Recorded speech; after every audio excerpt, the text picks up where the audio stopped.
on se retrouve pour une toute nouvelle vidéo. Je sais, ça fait longtemps, j'ai du mal à être régulière sur YouTube, mais c'est des grosses vidéos et je vais essayer de l'être maintenant que c'est les vacances.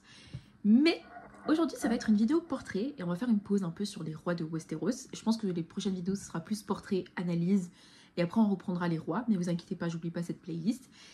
La première fois que j'avais fait une vidéo, et la seule vidéo portrait qu'il y a sur ma chaîne, c'est sur les conquérantes. Et je sais pas si c'est une vidéo qui vous a vraiment plu. À chaque fois, vous me dites oui, c'était trop bien, mais je sais pas, j'ai un peu du mal à vous croire parfois. Parce que pour la vidéo sur les conquérantes, j'avais bien précisé qu'il n'y en avait pas assez d'informations. Mais alors, pour cette personne, il y en a, j'ai énormément de notes.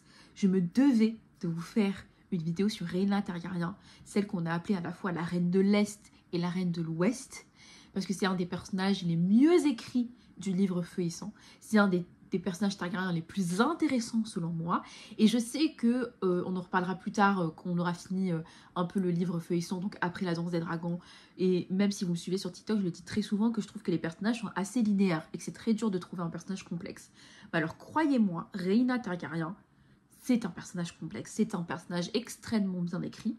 Et on fera une analyse à la toute fin, après que je vous aurai un peu parlé de toute sa vie, et vous verrez que il y a plein de sujets qui s'entremêlent, il y a du mystère, on parle des dragons, il y a des plot twists de fou malade. Donc je vous laisse tout de suite avec la vidéo.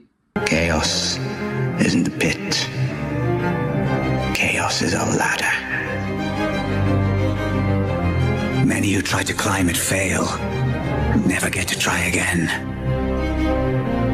The fall breaks them, and some are given a chance to climb, but they refuse. They cling to the realm, or the gods, or love. Illusions. Only the ladder is real. Bien évidemment, il me semble important de commencer avec une présentation de Rhaena. Et je vais vous le dire, s'il vous plaît, prêtez bien attention à cette présentation, la manière dont la Rhaena était au début de sa vie, parce que je vous jure que le changement qui va être fait est assez tragique. Alors, tout commence en l'an 22, après la conquête. À ce moment-là, Aegon le Conquérant est toujours vivant, et son fils Aenys épouse Alyssa Velaryon, dont je vous ai énormément parlé dans la vidéo sur Jaehaerys, personnage iconique selon moi. Et un an après, ils vont avoir Rhaena. Sa naissance a comblé tout le monde était fou de joie. Et sachez que, quand je vous avais fait ma vidéo sur Aegon le Conquérant, je vous avais dit que Aegon le Conquérant c'était quelqu'un de très froid, qui ressentait pas beaucoup d'émotions, genre rien que le simple fait de voler sur Balerion, c'était pas une passion pour lui, il le faisait par devoir.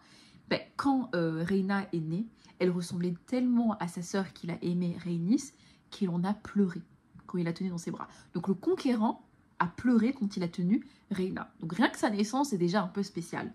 Parmi toutes les personnes qui étaient heureuses, une ne l'était pas et c'était Visenya, parce que la naissance de Rhaena faisait reculer Maegor dans la ligne de succession. Donc elle proposa de régler le problème en mariant Rhaena et Maegor. Il n'y avait absolument pas de problème. Il n'y a que Visenya qui voyait un problème. Sauf que là, les religieux, rappelez-vous, comme je vous l'avais dit, ils ont envoyé une lettre en rappelant que l'inceste était interdit, qu'ils ont fait une exception pour le conquérant et ses sœurs, mais que c'était pas une chose à reproduire. Et c'est à ce moment-là qu'ils ont proposé Cyrese Hightower. Quand Rhaena eut 13 ans, sa sœur Alysanne est née, dont vous connaissez maintenant toute la vie. Et sachez, détail très important, qu'à la naissance de Jaehaerys et de Alysanne, c'est Rhaena qui a pris l'initiative de prendre des œufs de dragon et de les placer sous les berceaux. Donc cette tradition de placer des œufs sous les berceaux, elle vient de Rhaena déjà.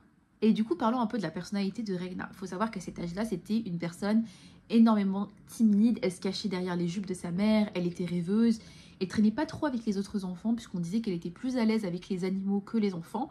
Elle adorait aller nourrir les chats, il y avait toujours un chien, un petit chiot dans son lit. On disait aussi que sa mère lui présentait de nombreux prétendants, mais qu'elle préférait la compagnie de ses livres. Donc on a déjà une personnalité assez solitaire. Et à ses 9 ans, elle va revendiquer Dreamfire, qui est un de mes dragons préférés avec Sunfire. Mais je vous ferai une série sur les dragons, sur TikTok. Et justement, ce dragon-là va l'aider à combattre sa timidité. Et ça aussi, j'aimerais qu'on s'attarde un peu sur ce détail-là. Parce que comme vous avez fait une série sur TikTok sur les enfants de Jaehaerys, vous avez dit qu'elle a, quand sa première fille Daenerys était tombée très malade, il avait demandé à ce qu'on ramène un œuf de dragon parce qu'il pensait que ça allait lui redonner de la force.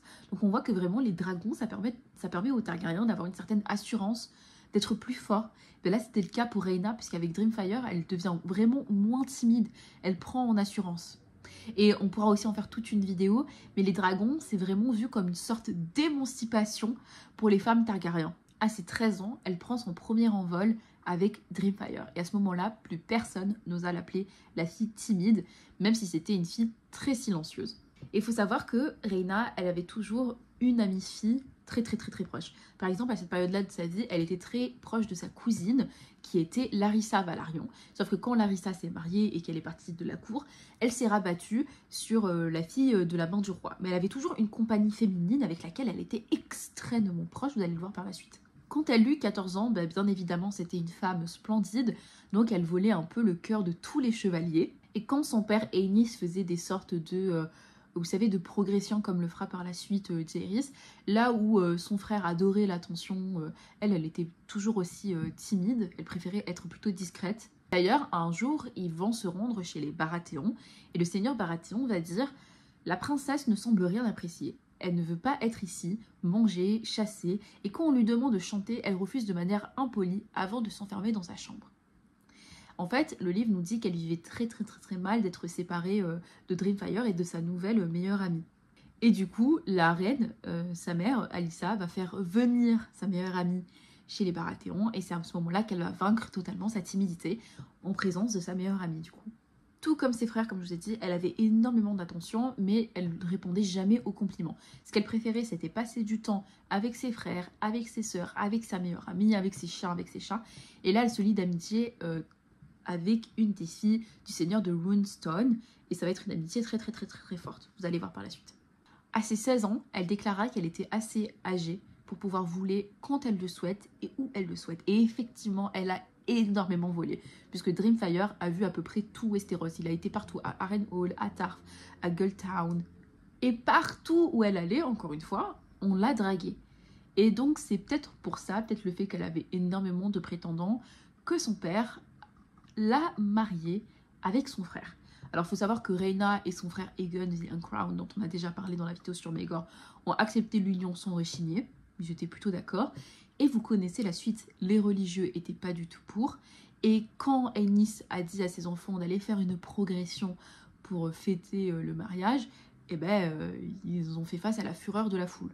Rhaena voulait prendre Dreamfire, ce que son père a refusé, vu que son frère n'avait pas encore de dragon. Il voulait pas qu'il y ait des gens qui commencent à répandre des rumeurs sur lui, vous savez, du style « Ah, sa soeur elle a un dragon, mais lui non, sa femme, elle peut voler, mais lui non ».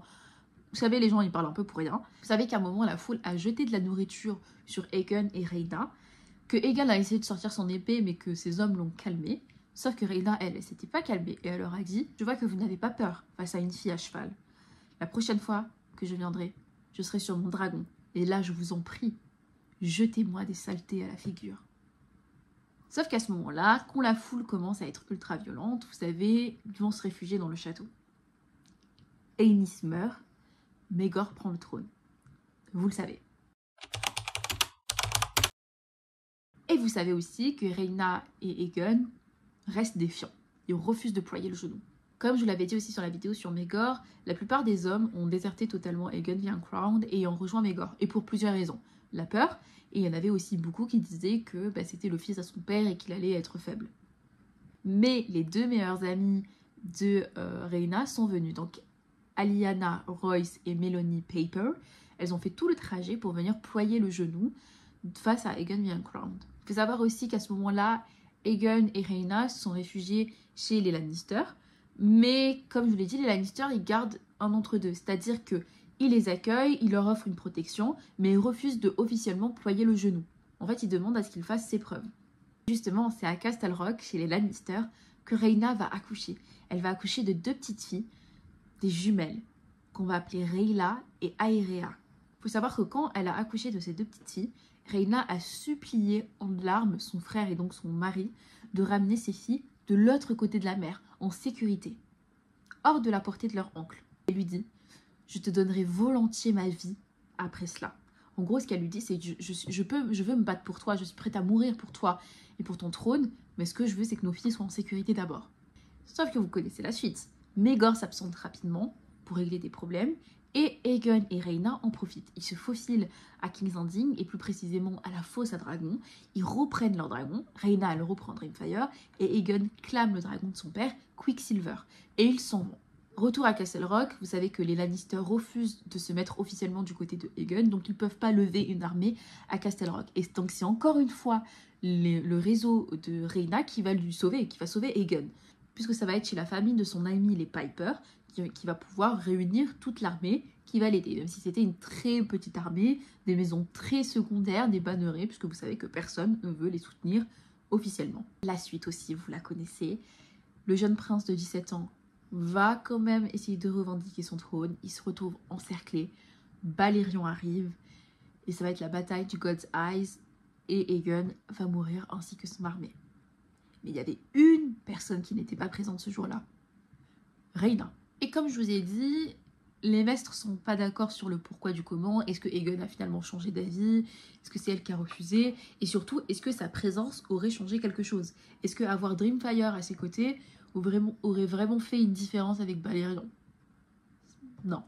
Honnêtement, on peut répondre à cette question non. Quand elle a appris la mort de son mari, de son frère, elle est restée silencieuse. Et quand une de ces dames lui a dit « Vous n'allez pas pleurer », elle va lui répondre « Je n'ai pas de temps pour les larmes ». Quelle femme. Mais on sait ce qu'a fait Rhaena par contre. On sait qu'elle avait très très peur de la colère de son oncle. Donc qu'est-ce qu'elle a fait? Elle a pris ses filles et les a ramenées au Fair Isles. Le seigneur de l'île, son père et son frère sont morts en se battant pour le mari de Rhaena. Et il lui a fait la promesse que sous son toit, elle sera protégée. Et que aucun mal ne lui sera fait, qu'il ne va jamais la rendre à Maegor le Cruel. Mais il faut savoir que dans l'île, elle n'était pas très appréciée parce que tous les jours, les habitants ils regardaient un peu dans le ciel en ayant peur que Maegor débarque avec Balerion. Mais Maegor était bien trop occupé à essayer de faire un héritier. Maegor échoue à faire des héritiers, ça on le sait aussi. Et donc qu'est-ce qu'il va faire? Il va chercher 3 nouvelles femmes qu'on va appeler les Black Bride. Et il veut qu'une de ces femmes soit sa nièce Rhaena. Quand Rhaena apprend que Maegor la cherche, elle sait que c'est qu'une question de temps. Elle sait aussi que ses filles ont une légitimité. Mais elle refuse de nommer ses filles héritières du trône parce qu'elle sait que si elle fait ça, c'est les condamner à mort. Donc qu'est-ce qu'elle va faire? C'est qu'elle va teindre les cheveux de ses filles et qu'elle va les envoyer ailleurs. Mais dites-vous qu'elle était tellement déterminée à sauver ses filles qu'elle va les confier à une personne en lui disant « emmène-les très très loin ». Mais elle va même refuser de savoir où vont ses filles au cas où si Maegor la torture pour ne pas lâcher l'information. Elle ne pouvait pas fuir parce qu'elle ne pouvait pas abandonner Dreamfire. Et du coup, s'il y a toujours Dreamfire avec elle, partout où elle va, tout le monde va le savoir.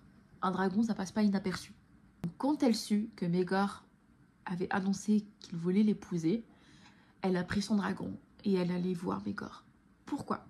Vous me direz, elle aurait pu essayer de se battre, de rester au Fair Isles. En fait, elle était tellement reconnaissante envers le Seigneur de l'avoir accueilli, de l'avoir aidé, d'avoir aidé son frère, qu'elle voulait pas en fait qu'il lui arrive quelque chose de mal. Elle voulait pas que Maegor vienne et brûle tout et lui fasse du mal. Donc elle a préféré s'en aller et accepter sa sentence. Quand elle est arrivée, elle a rencontré les 2 co-épouses. Et je vous ai dit que c'était tous des femmes qui avaient déjà enfanté pour être sûres de leur fertilité. Du coup, les enfants de ces 2 co-épouses étaient présents pour éviter des rébellions. Mais du coup, il n'y avait pas les enfants de Rhaena, et qu'elle les avait envoyés ailleurs. C'était sans compter sur Tiana, dont vous connaissez, qui arrive avec 2 petites filles blondes, qui sont Aerea et Rhaela. Et elle va la regarder et lui dire « Tu étais stupide de penser que tu pouvais les cacher de mes yeux. » Et on dit qu'après, Rhaena a murmuré les vœux. Et que c'est ainsi qu'elle s'est mariée avec Maegor. La suite des événements, de comment s'est passée la nuit, comme je vous ai dit, il y a plusieurs versions. On dit qu'il a couché avec les 3 en même temps, on dit qu'il allait les voir chacune à leur tour.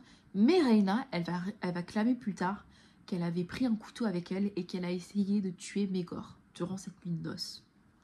Quand son frère Jaehaerys va se proclamer roi par la suite et que Maegor va être tellement entouré d'ennemis puisque peu à peu les seigneurs vont le lâcher, Rhaena va profiter d'une nuit pour prendre son dragon voler l'épée de Maegor, Blackfyre, telle mère, telle fille, puisque sa mère, elle, a volé l'épée de Visenya à la mort de celle-ci. Elle va prendre sa fille Aerea, puisque Rhaella a été envoyée chez les religieux par Maegor, et elle va filer rejoindre sa famille. Quand Maegor a demandé à un de ses hommes d'aller tuer Rhaella pour punir Rhaena, les Hightower ont enfermé cet homme et ont protégé Rhaella. Et c'est ainsi que Rhaena a pu échapper à Maegor le Cruel. Bon, déjà, on voit que c'est un chemin de vie assez tragique pour elle. On passe d'une petite fille timide, tellement... Et on voit qu'il y a une vraie gentillesse en elle, hein. La manière dont elle est prête à donner sa vie pour son frère, dont elle protège ses filles, dont elle se soucie aussi du petit seigneur qui l'a accueilli. C'était un petit seigneur, hein, le seigneur des Fair Isles. Du coup, quand Jaehaerys prend le trône, il y a quand même des petites voix qui disent « Ouais, mais ça devrait être Rhaena. Elle est quand même beaucoup plus légitime. » Pourquoi ? Parce que déjà, c'était la toute première fille du premier roi, le tout premier enfant. Donc il y a pour certaines personnes, le premier enfant a quand même une certaine légitimité. Et pour d'autres, même si c'était pas le premier enfant, c'était quand même la femme du roi qu'on aurait dû avoir. Aegon, son mari, et son frère. Sauf que comme je vous l'ai dit, Rhaegar Baratheon s'est opposé. Il va dire « Ce n'est pas Dorne ici, et Rhaena n'est pas Nymeria ». Et de plus, Rhaena va dire que tout ce qu'elle veut, c'est retrouver la vie calme et tranquille qu'elle avait au Fair Isles, avant qu'on la force d'être la femme de Maegor. Et c'est ainsi que Jaehaerys va être couronné à Old Town, ce à quoi Rhaena va objecter en disant « Ils vont célébrer quand ils mettront la couronne sur ta tête, comme ils ont célébré pour Maegor, et avant lui notre père. » Qu'est-ce qu'elle veut dire par là? Elle veut dire par là que le peuple c'est des hypocrites, que là ils seront contents, mais fais la moindre erreur, et tu verras comment ils vont tourner le dos. On sent déjà qu'il y a une certaine amertume qui naît dans ce personnage. Et déjà une joie de vivre qu'elle a perdue. À leur retour de Old Town, ils vont se séparer. Jaehaerys, Alysanne et tout le reste vont retourner à King's Landing. Et Rhaena, elle, va partir au Fair Isles avec Dreamfire. Elle va laisser sa fille Aerea partir avec son frère Jaehaerys au royaume. Pourquoi? Parce qu'à ce moment-là, Aerea est l'héritière du trône. S'il arrive quelque chose à Jaehaerys, c'est elle qui va hériter du trône. Et sa fille Rhaella, elle, retourne chez les religieux, puisqu'elle a été promise aux religieux par Maegor. Et il faut savoir qu'il y a certaines personnes qui trouvent les jumelles un peu louches.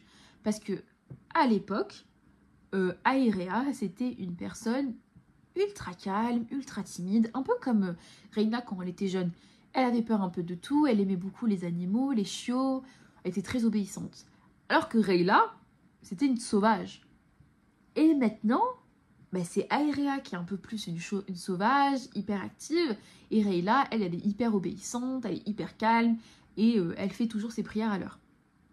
Donc il y a certaines personnes qui se demandent si Rhaena n'a pas profité du temps à Old Town pour échanger les deux filles.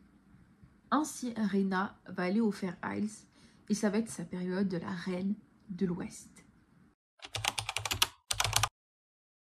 Alors là, on voit de plus en plus la colère de Rhaena, parce qu'à cette période-là, elle se marie, on y reviendra après, et elle annonce à personne son mariage. Elle n'annonce pas à son frère, elle n'annonce pas à sa sœur, elle n'annonce pas à sa mère, et du coup, elle ne les invite pas.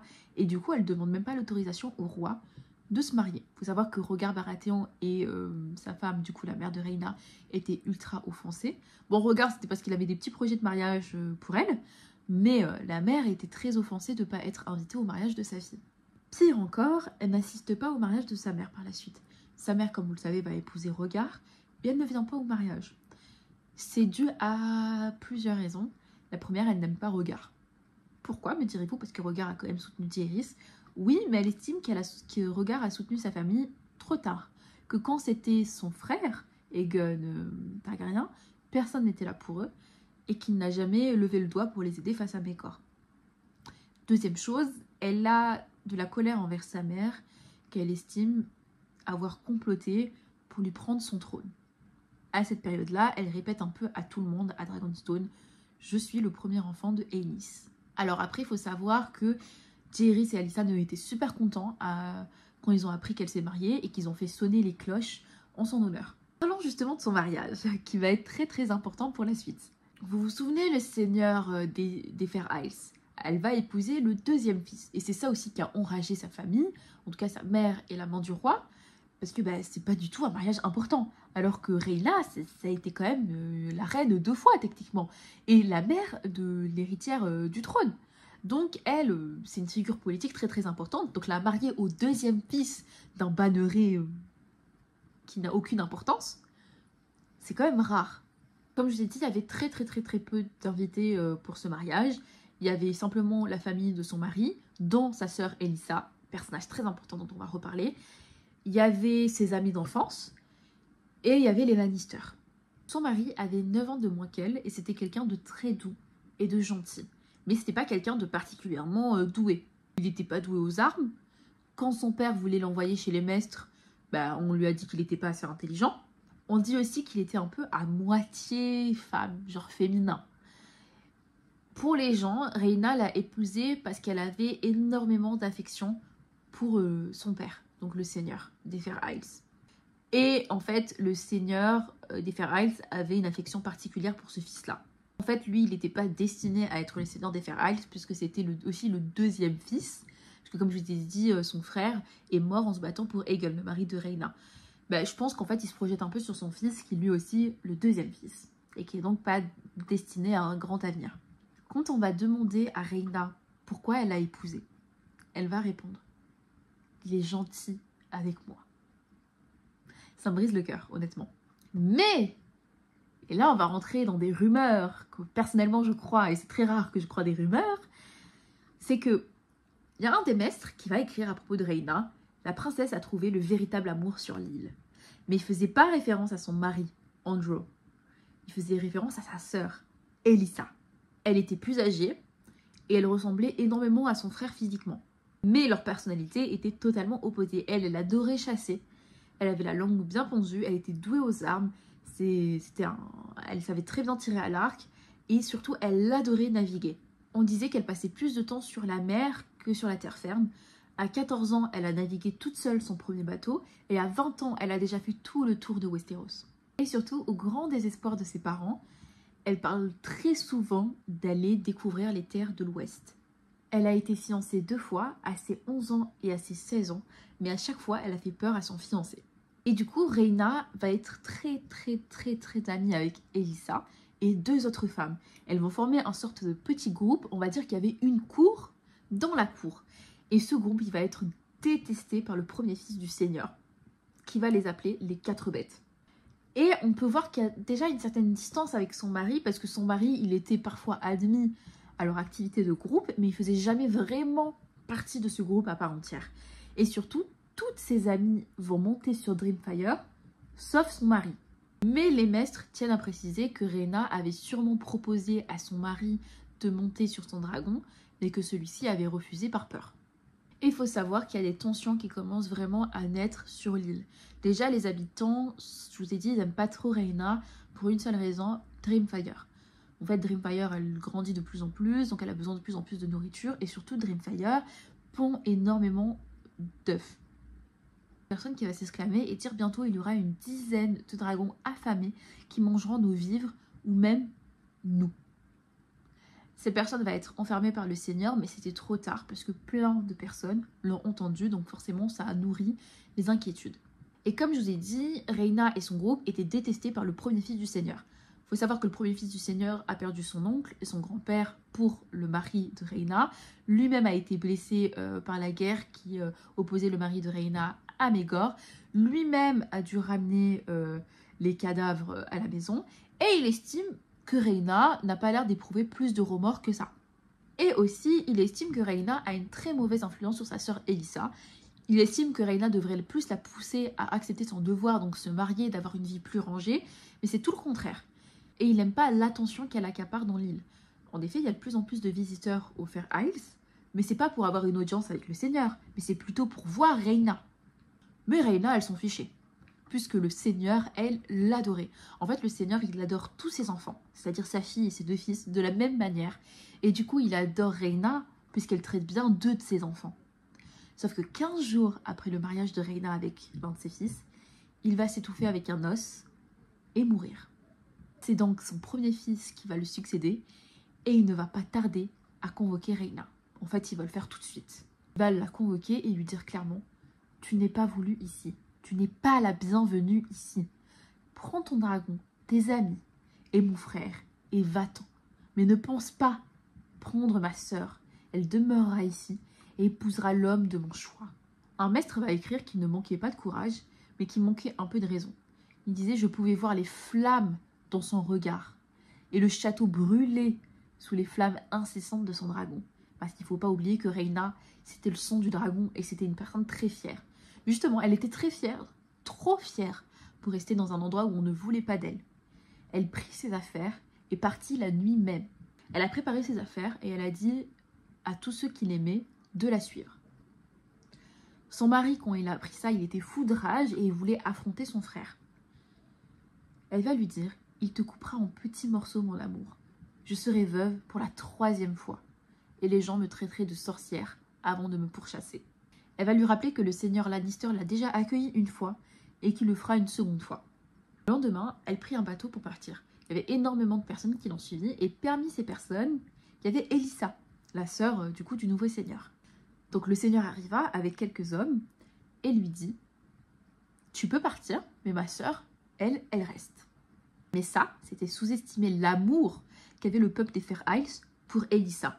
En effet, ils l'ont tous vu grandir, tous les pêcheurs, les navigateurs. Elissa, elle a défié son frère et ses hommes, et quand ils ont voulu la saisir, il y avait une foule qui s'était formée autour d'eux, et ils se sont tous jetés sur les hommes. Et ils ont donc profité de ce moment pour partir.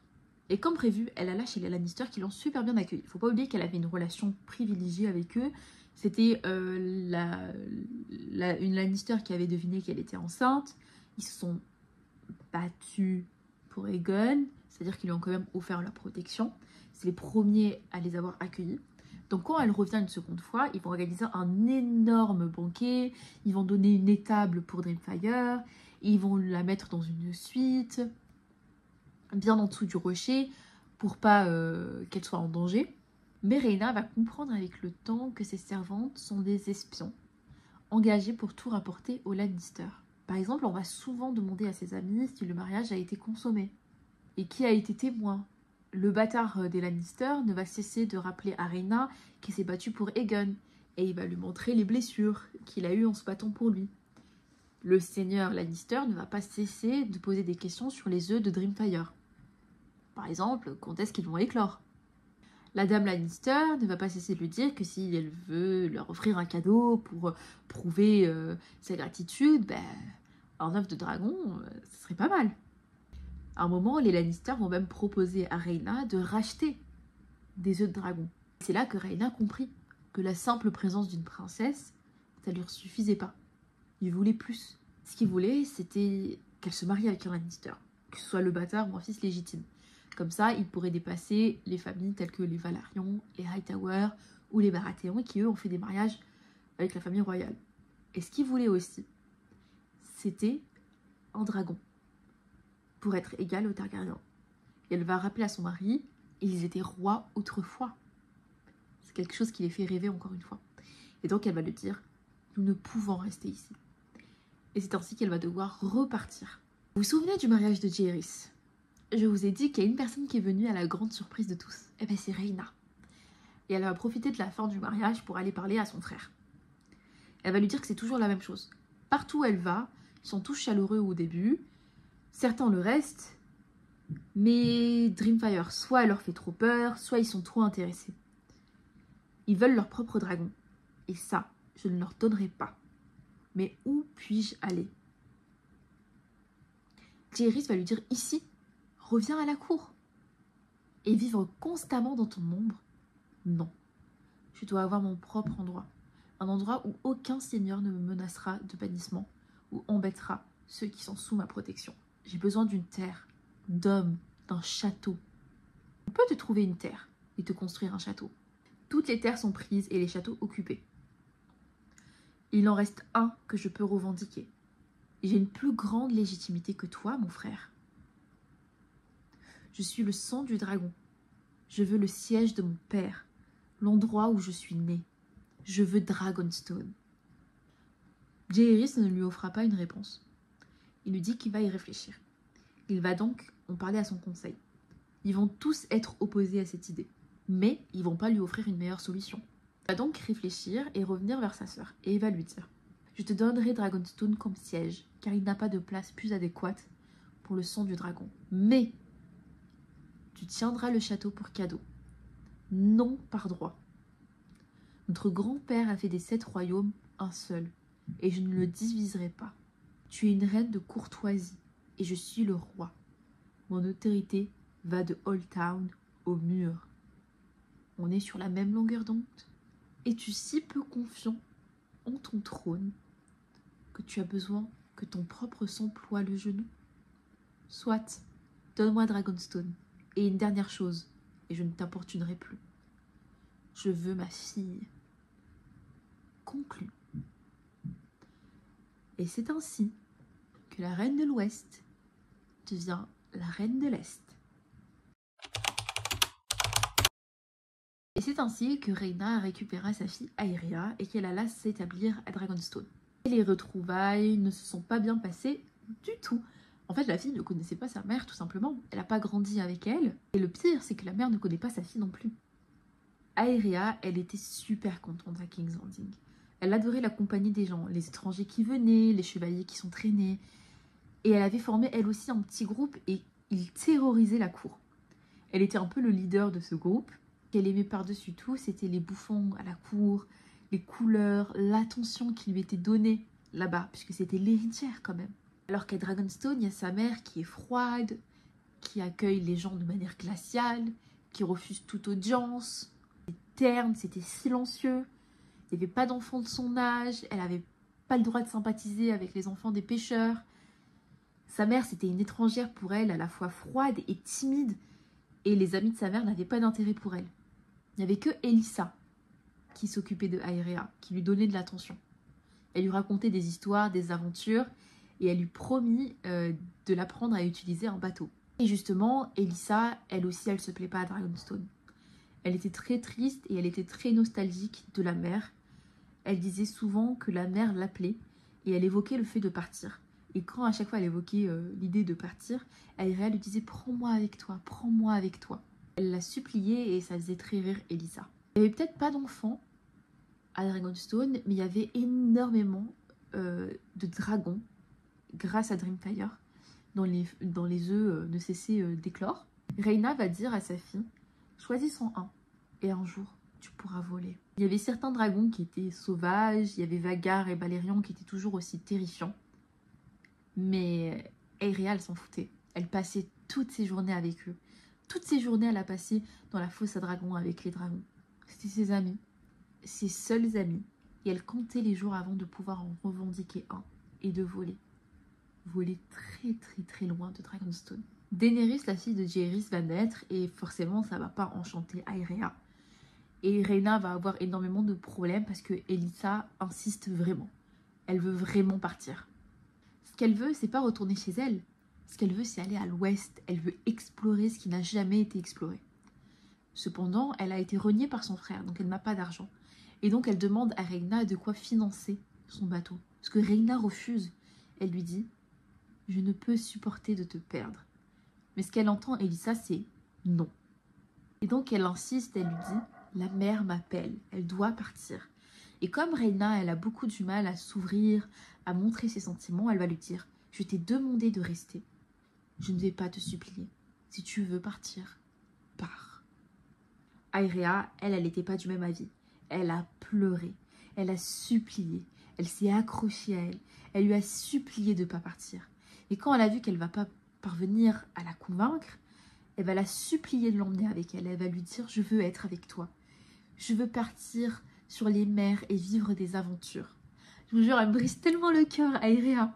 Et d'ailleurs, ça va aussi briser le cœur à Elissa qui va la pousser gentiment et qui va avoir des larmes qui vont couler et qui va lui dire « Mon enfant, ta place est ici. » Elissa ne savait pas où aller. Donc ce qu'elle a fait, c'est qu'elle est partie à Driftmark, puis Pentos et puis Braavos. Elle voulait mettre de la distance très rapidement avec Rhaena. Pas parce que ça lui faisait mal de partir, parce que quelques temps plus tard, on va apprendre que 3 œufs de dragon ont disparu. Volatilisés. Alors si cette trahison a peiné Rhaena, elle l'a très bien caché. Par contre sa fureur, ça elle l'a pas caché.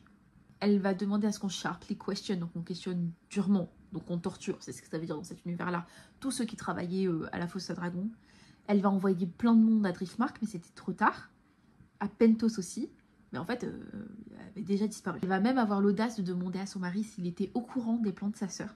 Et on va dire qu'il y a eu une très grosse dispute et qu'on a entendu les cris partout dans le royaume. Quand elle n'avait pas d'autre choix, elle a pris son dragon et elle est allée voir son frère, Jaehaerys, pour lui annoncer.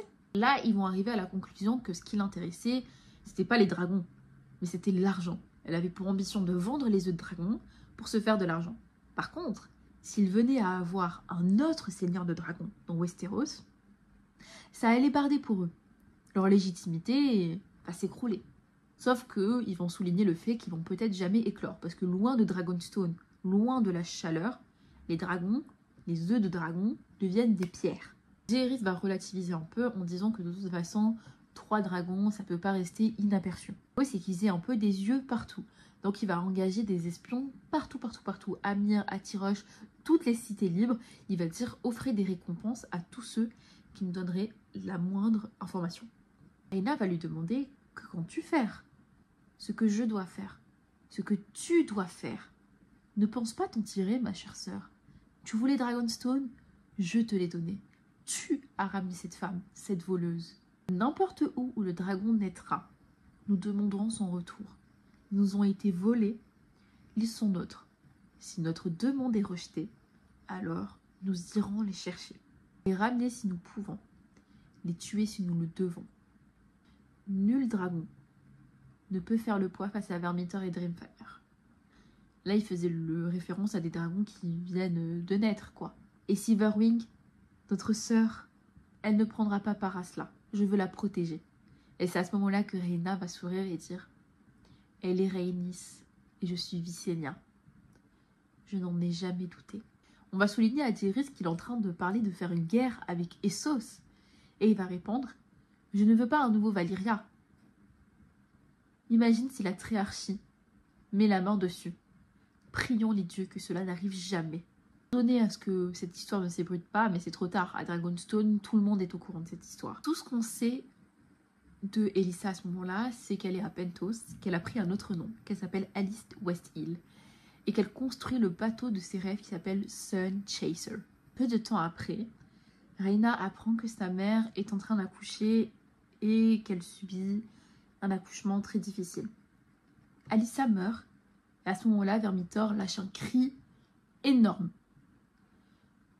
Et Dreamfire débarque, c'est parce qu'il avait vu Dreamfire.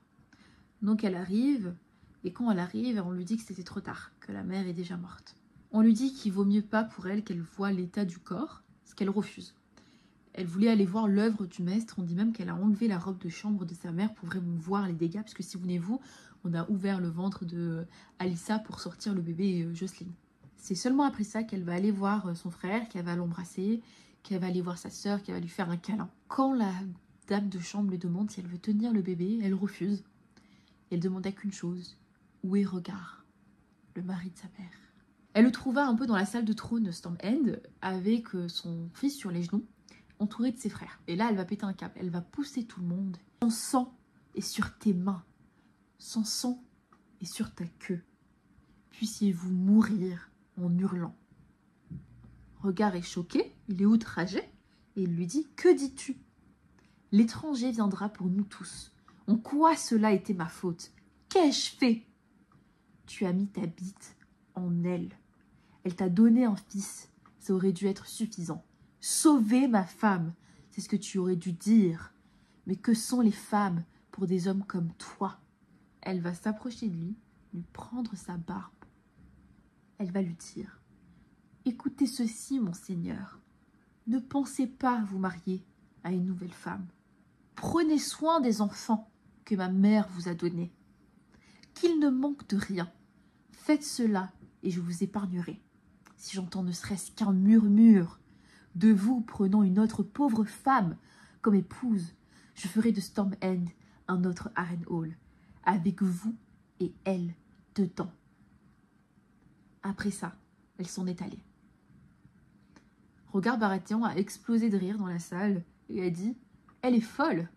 Elle pense me faire peur. Je n'ai pas craint Maegor le Cruel, mais je devrais la craindre. » Et pourtant, il ne s'est jamais remarié. L'année des morts n'a pas épargné Rhaena.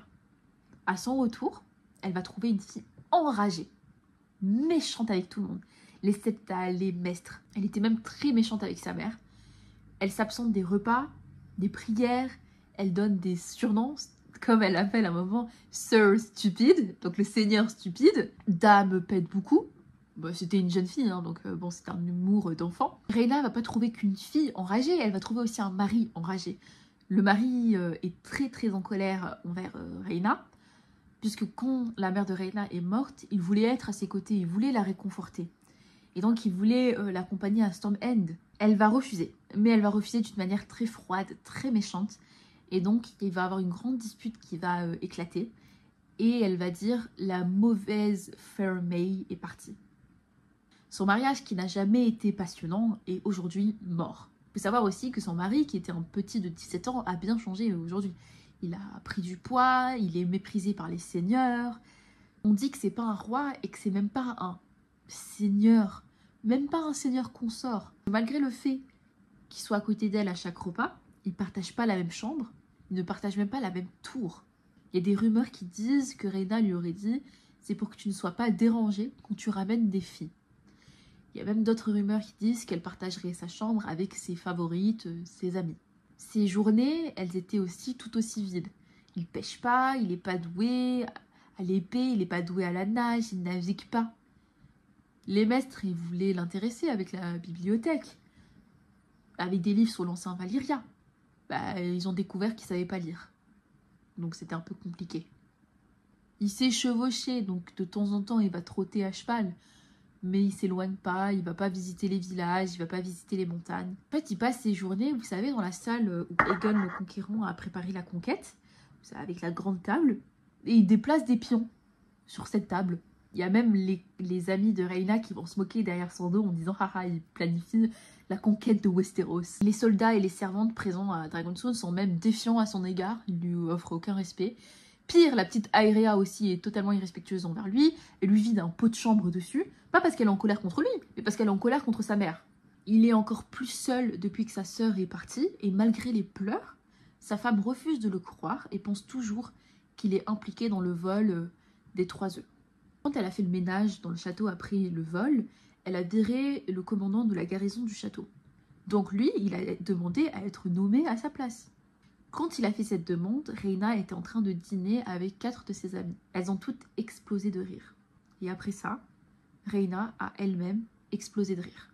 Quand elle était partie à Dragonstone pour voir Jaehaerys pour lui parler du vol des œufs de dragon, il lui a demandé à l'accompagner. Et elle lui a dit « À quoi pourrais-tu servir? Que pourrais-tu faire à part tomber du dragon ?» Là, c'était la goutte de trop. Il a abandonné tout désir de la réconforter à son retour. Et il l'ignore. Et il faut savoir que Rhaena n'a montré aucun signe de dérangement suite à ce changement d'attitude. Elle a juste fait sa vie aussi. Elle va continuer à chercher du réconfort auprès de ses amis. Sauf que l'automne va arriver et la maladie va arriver aussi. Vous vous souvenez de la vidéo sur Jaehaerys, je vous avais parlé d'un hiver où il y a eu une grosse maladie qui a emporté plein de personnes, dont la fille du roi Daenerys. Là, c'était aussi le cas. Il y avait une grande maladie qui avait frappé Dragonstone. Et les premiers signes, c'était d'avoir des selles sanglantes, d'avoir des crampes d'estomac. Cette maladie pouvait être due à plusieurs raisons. On n'a pas eu le temps de les trouver parce que la première victime de cette maladie, c'était le maître. Le maître du château de Dragonstone est mort et le maître qui va lui succéder va dire que c'est tout simplement l'âge qu'il a emporté puisqu'il était proche des 90 ans. Il y a une des amies de Rhaena qui va mourir. On va dire que c'est pas grave parce qu'elle avait dans les 40 ans. Sauf qu'après, c'est son ami Alayne Royce et Sam Stockworth qui vont mourir. Sauf que une d'entre elles a jamais été malade.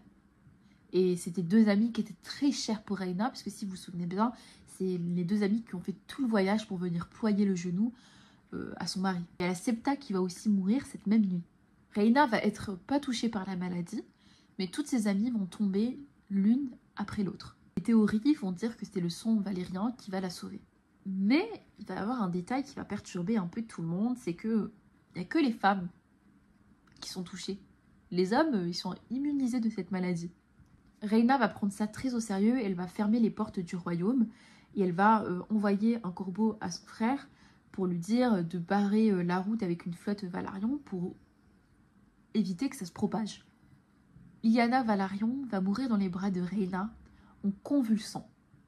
Celle-ci va être en larmes. Malgré tous les efforts du maître, son amie va quand même mourir.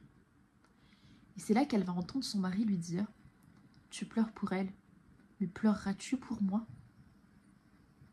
Là, elle va exploser de rage et elle va lui ordonner de la laisser seule. Ce à quoi il va répondre « Oh, tu le seras !» C'était la dernière d'entre elles.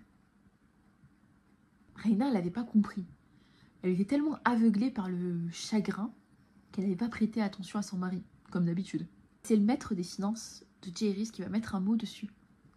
Les pleurs de lys. Vous êtes familier avec ce poison, parce que c'est le poison qui a été tué dans Game of Thrones pour tuer l'amant du roi de Robert. Le maître des finances est très intelligent, parce qu'il va souligner que c'est sûrement pour cette raison-là que le maître a été tué en premier. Seul le maître pouvait savoir qu'il s'agissait des fleurs de lys. Jaehaerys va envoyer un corbeau à Rhaena pour lui informer de sa découverte. Quand Rhaena reçut le corbeau, elle n'avait pas de doute. C'était son mari le coupable. On va le chercher partout. Dans sa chambre, dans les étables, dans sa tour. On va pas le trouver. Par contre, on va trouver le nouveau maître poignardé. Avec le château fermé, le seul moyen de fuir, c'était au dos d'un dragon. Ce à quoi Rhaena va répondre « Mon mari n'a pas le courage pour cela. » On va le trouver dans la salle avec la grande table. Il va faire aucune opposition. Il va avoir une épée dans le ventre. Il s'était lui-même poignardé. Et il va la regarder et lui dire « Je leur ai servi des verres de vin et ils l'ont bu. Ils m'ont remercié et l'ont bu. Pourquoi pas? Un serveur, c'est tel qu'il me voit. Andrew le gentil. Que pourrais-je faire à part tomber d'un dragon? Eh bien, pas mal de choses. J'aurais pu être un seigneur. J'aurais pu faire des lois et te donner conseil. J'aurais pu tuer tes ennemis aussi facilement que j'ai tué tes amis. J'aurais pu te donner des enfants. » Rhaena ne prit pas la peine de répondre. « Prenez-le, attachez-le, soignez la plaie. Je veux que sa bite et ses couilles soient frites, puis donnez-les lui à manger. Ne le laissez pas mourir tant qu'il n'a pas mangé chaque miette. » C'est à ce moment-là que son mari va crier « Non, ma femme peut voler tout comme je le peux. » Et c'est à ce moment-là qu'il va se jeter à travers la fenêtre. Elle va découper son corps et le donner à manger à son dragon. Alors autant vous dire que quand j'ai lu ce plot twist, j'étais choquée. Mais on en reparlera à la fin, quand on va faire un peu l'analyse de tous ces personnages-là. Quand Alysanne a pris la mort du mari de sa sœur, elle prit son dragon et alla à Dragonstone pour réconforter celle-ci.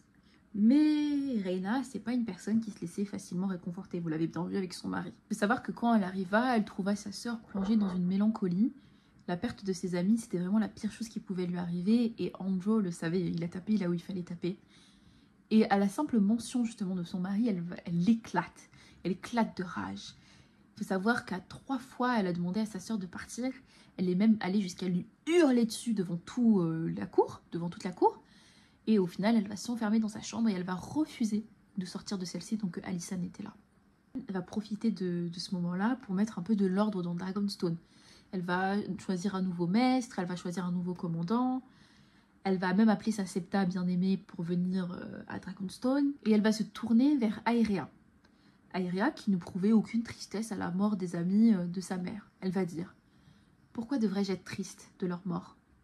Elle en trouvera d'autres, elle le fait toujours. » Ce à quoi Alysanne va raconter des histoires à Aerea. Elle va lui raconter comment Rhaena, elle était gentille quand elle était petite, que c'était elle qui avait mis des œufs de dragon sur son berceau. Ce à quoi Aerea va répondre « Comme si c'était ma mère. Elle ne m'a pas donné de dragon, elle m'a juste envoyé ailleurs et a volé à Fair-Isles. » Quand Aerea va entendre à quel point Alysanne aime sa fille Daenerys, elle va éclater. Pourquoi devrait-elle être reine? Je devrais être la reine, pas elle. et elle va fondre en larmes en disant « La dame Elissa m'a promis de me ramener avec elle, mais elle s'en est allée en m'oubliant. Je veux retourner à la cour, avec les chanteurs et les bouffons, et les seigneurs et les chevaliers. Je t'en supplie, emmène-moi avec toi. » Alysanne était très émue, et elle va promettre à Aerea d'en toucher un mot à sa sœur. Quand elle va le faire, Rhaena va éclater. « Tu as tout et je n'ai rien. Et maintenant tu veux prendre ma fille aussi? Eh bien tu ne l'auras pas. Tu as mon trône. Contente-toi de ça. » Après ça, elle va gronder Aerea. Tout le royaume va les entendre. Et après ce jour-là, Aerea va totalement ignorer Alysanne. Alysanne va finir par rentrer à King's Landing auprès de son mari et des rires de sa fille. À King's Landing, la vie reprend, les travaux se terminent, on prépare un grand repas et tournoi pour la nomination de la nouvelle main, jusqu'à ce que Rhaena va débarquer à King's Landing. On peut dire que Dreamfire était l'image de la colère de Rhaena. Il hurlait, et Silverwing et Vermithor étaient tellement excités par la colère de Dreamfire qu'on a cru qu'ils allaient se battre. La raison de sa fureur?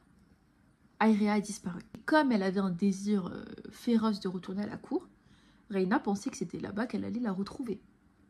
Balerion. Elle a pris Balerion, cette malade. Pas un nouveau dragon, non, pas elle. Elle devait prendre la bête noire, le dragon de Mégor, celui qui a tué son père. Pourquoi lui? Si ce n'est pas pour me faire de la peine. À quoi ai-je donné naissance? Quel genre de bête, je vous le demande. À quoi ai-je donné naissance? Une petite fille. C'est juste une petite fille, en colère. C'est ce que va lui répondre Alysanne. Désespérée de ne pas savoir où sa fille était partie, c'est Jaehaerys qui va la rassurer. Il va lui dire, avec Balerion, elle ne peut pas passer inaperçue. Donc il va ordonner à tous les seigneurs de lui donner les informations dès qu'ils en ont, dès qu'ils vont apercevoir Balerion. Et rien ne se passe. Rien ce jour-là, rien les jours suivants. Elle va rester à King's Landing quelque temps, mais elle devenait un peu folle. Elle va tout le temps marmonner, elle va tout le temps être en colère, elle va prendre du vin pour s'endormir, tellement que dès que la fille d'Aenys, la petite, va la voir, elle va pleurer de peur à chaque fois. Je dois la trouver. Si je ne peux la trouver, je peux au moins la chercher. Elle va donc prendre Dreamfire, quitter King's Landing et partir à la recherche de sa fille. Il n'y en aura pas de nouvelles d'elle pendant à peu près 1 an. Elle sait qu'elle va partir à Old Town. Pas de trace de sa fille, mais elle va en profiter pour aller voir son autre fille, Rhaella. Il va s'excuser auprès d'elle de ne pas avoir été une bonne mère.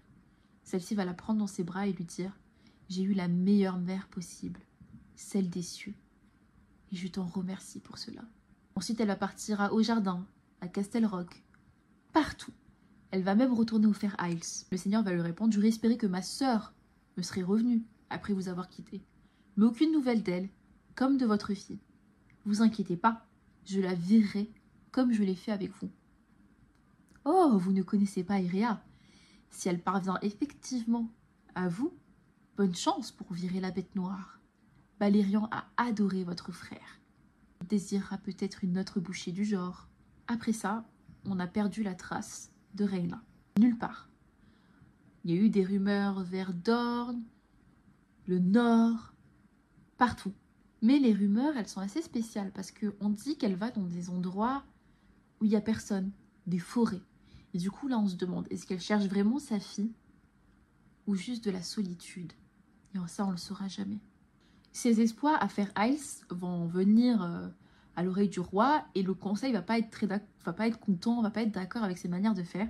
Ils vont lui dire, elle est folle pour s'adresser à un seigneur de cette manière dans son propre château. Si j'étais le seigneur, je lui aurais arraché la langue. J'espère que vous ne serez pas assez fou pour cela. Peu importe ce qu'elle fait, Rhaena reste le sang du dragon et la sœur que j'aime profondément. Alysanne va se blâmer pour la fuite de la fille de Rhaena. Et pour ce qui arrive à sa sœur, elle va se dire que si elle avait peut-être plus insisté, tout ça ne serait pas passé. Jaehaerys, lui, va culpabiliser de ne pas avoir pris des nouvelles de sa sœur, mais il va avoir surtout peur de Balerion. Une bête comme ça, dans les mains d'une gamine de 13 ans, en colère, lui, il pense qu'elle est morte au fond de l'océan. Alysanne, elle n'est pas d'accord. Elle va dire, si la fille était morte, je le saurais. Elle est vivante, je le sens. Et justement, on va avoir plusieurs témoignages Il y a des personnes qui vont dire qu'ils ont vu à Pentos une bête qui mange des troupeaux entiers et qui va laisser derrière lui que des os ensanglantés. Même les fermiers, tous ceux qui l'ont vu sont morts. Mais, chose bizarre, il n'y a pas de mention de feu. Donc Jaehaerys va quand même envoyer des hommes chasser cette bête, par précaution. Pour Rhaena, quand Aemon va naître, donc le premier fils de Jaehaerys, il y a des rumeurs qui disent qu'elle passe du temps avec son amie d'enfance à Greenstone. Et, ironie du sort, une de ses autres meilleures amies passe juste à côté d'elle. Elissa, qui est maintenant Alice Westfield, passe vers Tyrosh. Je vous mettrai une carte, mais c'est deux endroits très proches. Les deux ne vont pas savoir qu'elles sont juste à côté.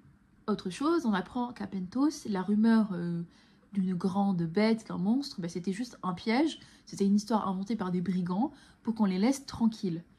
L'amant du roi était furieuse et voulait qu'on aille les punir. Jaehaerys se refusa et dit qu'il ne va pas déclarer la guerre à Pentos juste pour quelques brigands. Autre mystère, dans les terres disputées, il y a de grands incendies, il y a d'énormes feux. Des feux tellement énormes que les gens préfèrent se suicider. Et donc là, on ne connaît pas l'origine de ces feux. Donc il y a certains qui se demandent, est-ce que c'est peut-être Valérian, un dragon? Sinon, quoi d'autre? Rhaego, le maître des finances, va répondre un homme bourré, une torche qui tombe, un feu de cuisine. Et Jaehaerys va plutôt être d'accord avec ces théories puisqu'il va dire, si ça avait été Valérian, il l'aurait vu. À ce moment-là, Alice arrive à Old Town. Et elle va chercher un équipage pour le bateau de rêve qu'elle a construit. Elle veut des hommes farouches qui sont prêts à faire ce chemin. Parce qu'effectivement, les rumeurs sur l'univers de Game of Thrones diffèrent. Il y en a qui pensent que le monde de Game of Thrones, la carte, la planète, a une fin. Cette fin, ça peut être l'enfer, ça peut être les eaux bouillantes, ça peut être un mur de feu. Il y en a d'autres qui pensent que la Terre est plate. Et les maîtres s'accordent sur le fait que la Terre est sphérique, tout comme la Lune. C'était aussi une des croyances des seigneurs de dragons à Valyria. Par contre, la distance de la mer, ça, personne n'est d'accord. Alice Westfield, anciennement Elissa, elle pense que c'est un long périple, mais elle est convaincue qu'il y a bien plus que ça vers l'ouest, qu'il y a des choses à voir, des choses à découvrir. Elle pense que c'est plus large et répandu que ce que les maîtres pensent. Elle rêve de montagnes, de terres qui n'ont jamais été touchées par les hommes, de fruits qui n'ont jamais été goûtés. Et c'était pas la première à rêver de cela. À l'époque, le roi de l'hiver, donc le seigneur du Nord, il avait lui-même pris le cap vers l'ouest et il n'était jamais revenu. On l'appelait Brandon the Shipwright. Son fils va brûler tous les bateaux qui ont été construits. Des milliers d'années plus tard, Inferné va aller le plus loin possible au nord-ouest et il va y bâtir un phare. Mais c'est le plus loin que les gens sont allés dans l'ouest, quoi. Alice, elle compte pas voyager vers le nord-ouest, mais plutôt vers le sud-ouest. Elle était convaincue qu'au sud, les eaux étaient plus calmes, là où il y avait des rumeurs au nord de kraken, de dragons des mers, de léviathans. Les gens lui ont ri au visage, ils l'ont même insulté. Ils lui ont dit « Tu finiras dans le ventre de l'une de ces bêtes ». Pourtant, petit à petit, à Old Town, elle va arriver à constituer un équipage. Elle va juste très bien les payer, 3 fois plus que ce qu'on paye normalement. Ça va même arriver jusqu'aux oreilles des Hightower qui, au lieu de l'arrêter, vont s'allier avec elle. Et quand ça va arriver aux oreilles du roi, il va envoyer des gens pour l'arrêter, justement. Parce qu'il ne faut pas oublier que cette meuf a volé 3 œufs de dragon. Jaehaerys, qui était très intelligent, il a très bien compris que cette Alice, c'était Elissa. Mais c'était trop tard. Alice avait pris les mers avec 2 des petits-fils du seigneur Hightower et 3 bateaux, dont son Sun Chaser. Pour pas provoquer la fureur du roi, le seigneur Hightower a ordonné à ce qu'on pourchasse la fille et ses petits-fils. Ils vont tous revenir un à un battus, parce qu'ils ne pouvaient pas battre la vitesse du Sun Chaser, donc le bateau de Alice. Jaehaerys était tellement en colère et il va dire que si les bateaux n'étaient pas assez rapides, Vermithor lui le sera. Alysanne n'était pas d'accord et elle lui a empêché d'y aller. Elle va lui dire que les dragons peuvent voler mais pas éternellement. Et que s'il n'y a aucun endroit où se poser à l'ouest, comment il va faire? Il faut savoir aussi que Jaehaerys avait entrepris d'autres actions pour arrêter Alice, ou en tout cas pour punir les gens qui l'ont aidé. C'est-à-dire que dès qu'il a changé de main du roi, dès qu'il a nommé le Septon Barth, la première chose qu'a fait le Septon Barth, c'est d'aller à Braavos pour parler avec le seigneur de là-bas et celui qui peut du coup gérer les banques et tout ça. Il va lui dire que le roi Jaehaerys a de la considération pour la ville de Braavos et pour son histoire. J'en avais déjà parlé sur TikTok, mais petit rappel, la ville de Braavos, elle a une histoire particulière parce qu'elle a été construite par des esclaves. C'était des esclaves qui sont échappés des seigneurs de l'Empire de Valyria et qui se sont établis à Braavos. Et pendant longtemps, on l'appelait genre la ville cachée. Il lui dit que c'est au vu de ses respects qu'il n'est pas venu lui-même avec son dragon, au vu de l'histoire avec Valyria et de ses dragons. Cependant, si le litige n'est pas réglé, le roi n'aura pas d'autre choix que de venir lui-même sur Vermithor. Pour finir cette discussion, le mec va lui dire « Bah quel litige, moi j'ai pas de problème avec le roi !» Là le Septonbar va lui dire « C'est comme ça qu'on va la jouer. On parle de 3 œufs. Dois-je en dire plus ? Je dois admettre que je n'ai rien. Cependant, si j'étais en possession de 3 œufs, c'est seulement car je les ai achetés. D'un voleur, va lui répondre Septonbarf. Et comment cela peut être prouvé ? Braavos est une ville de droit. Qui est le propriétaire légal de ces œufs ? Peut-il me prouver sa possession ? Il peut vous apporter la preuve des dragons. Ça va faire sourire le seigneur de Braavos. Oh, la bonne menace. Votre roi est adroit dans ce domaine. Plus fort que son père, plus subtil que son oncle. Oh, je sais ce que Jaehaerys peut nous faire. Braavos a la mémoire longue. Et nous nous souvenons des seigneurs de dragons. Mais il y a certaines choses que nous pouvons faire à votre roi également. Dois-je les énumérer ? Ou préférez-vous la bonne vieille menace ? Ce qui vous sied. Comme vous le voulez.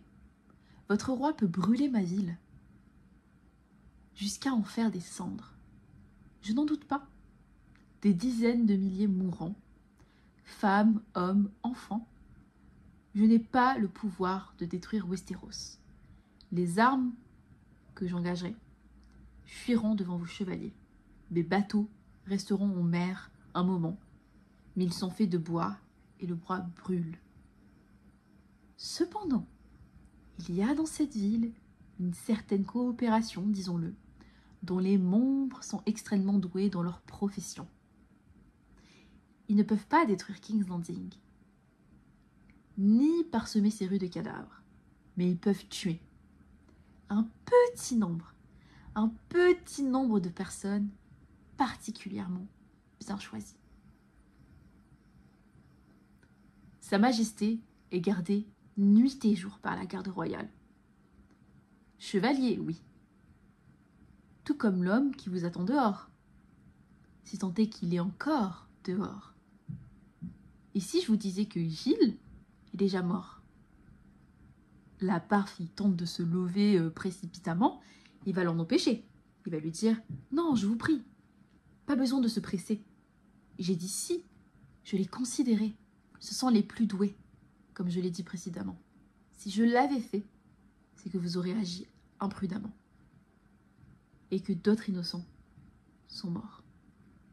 Ceci n'est pas mon souhait. Les menaces me mettent mal à l'aise.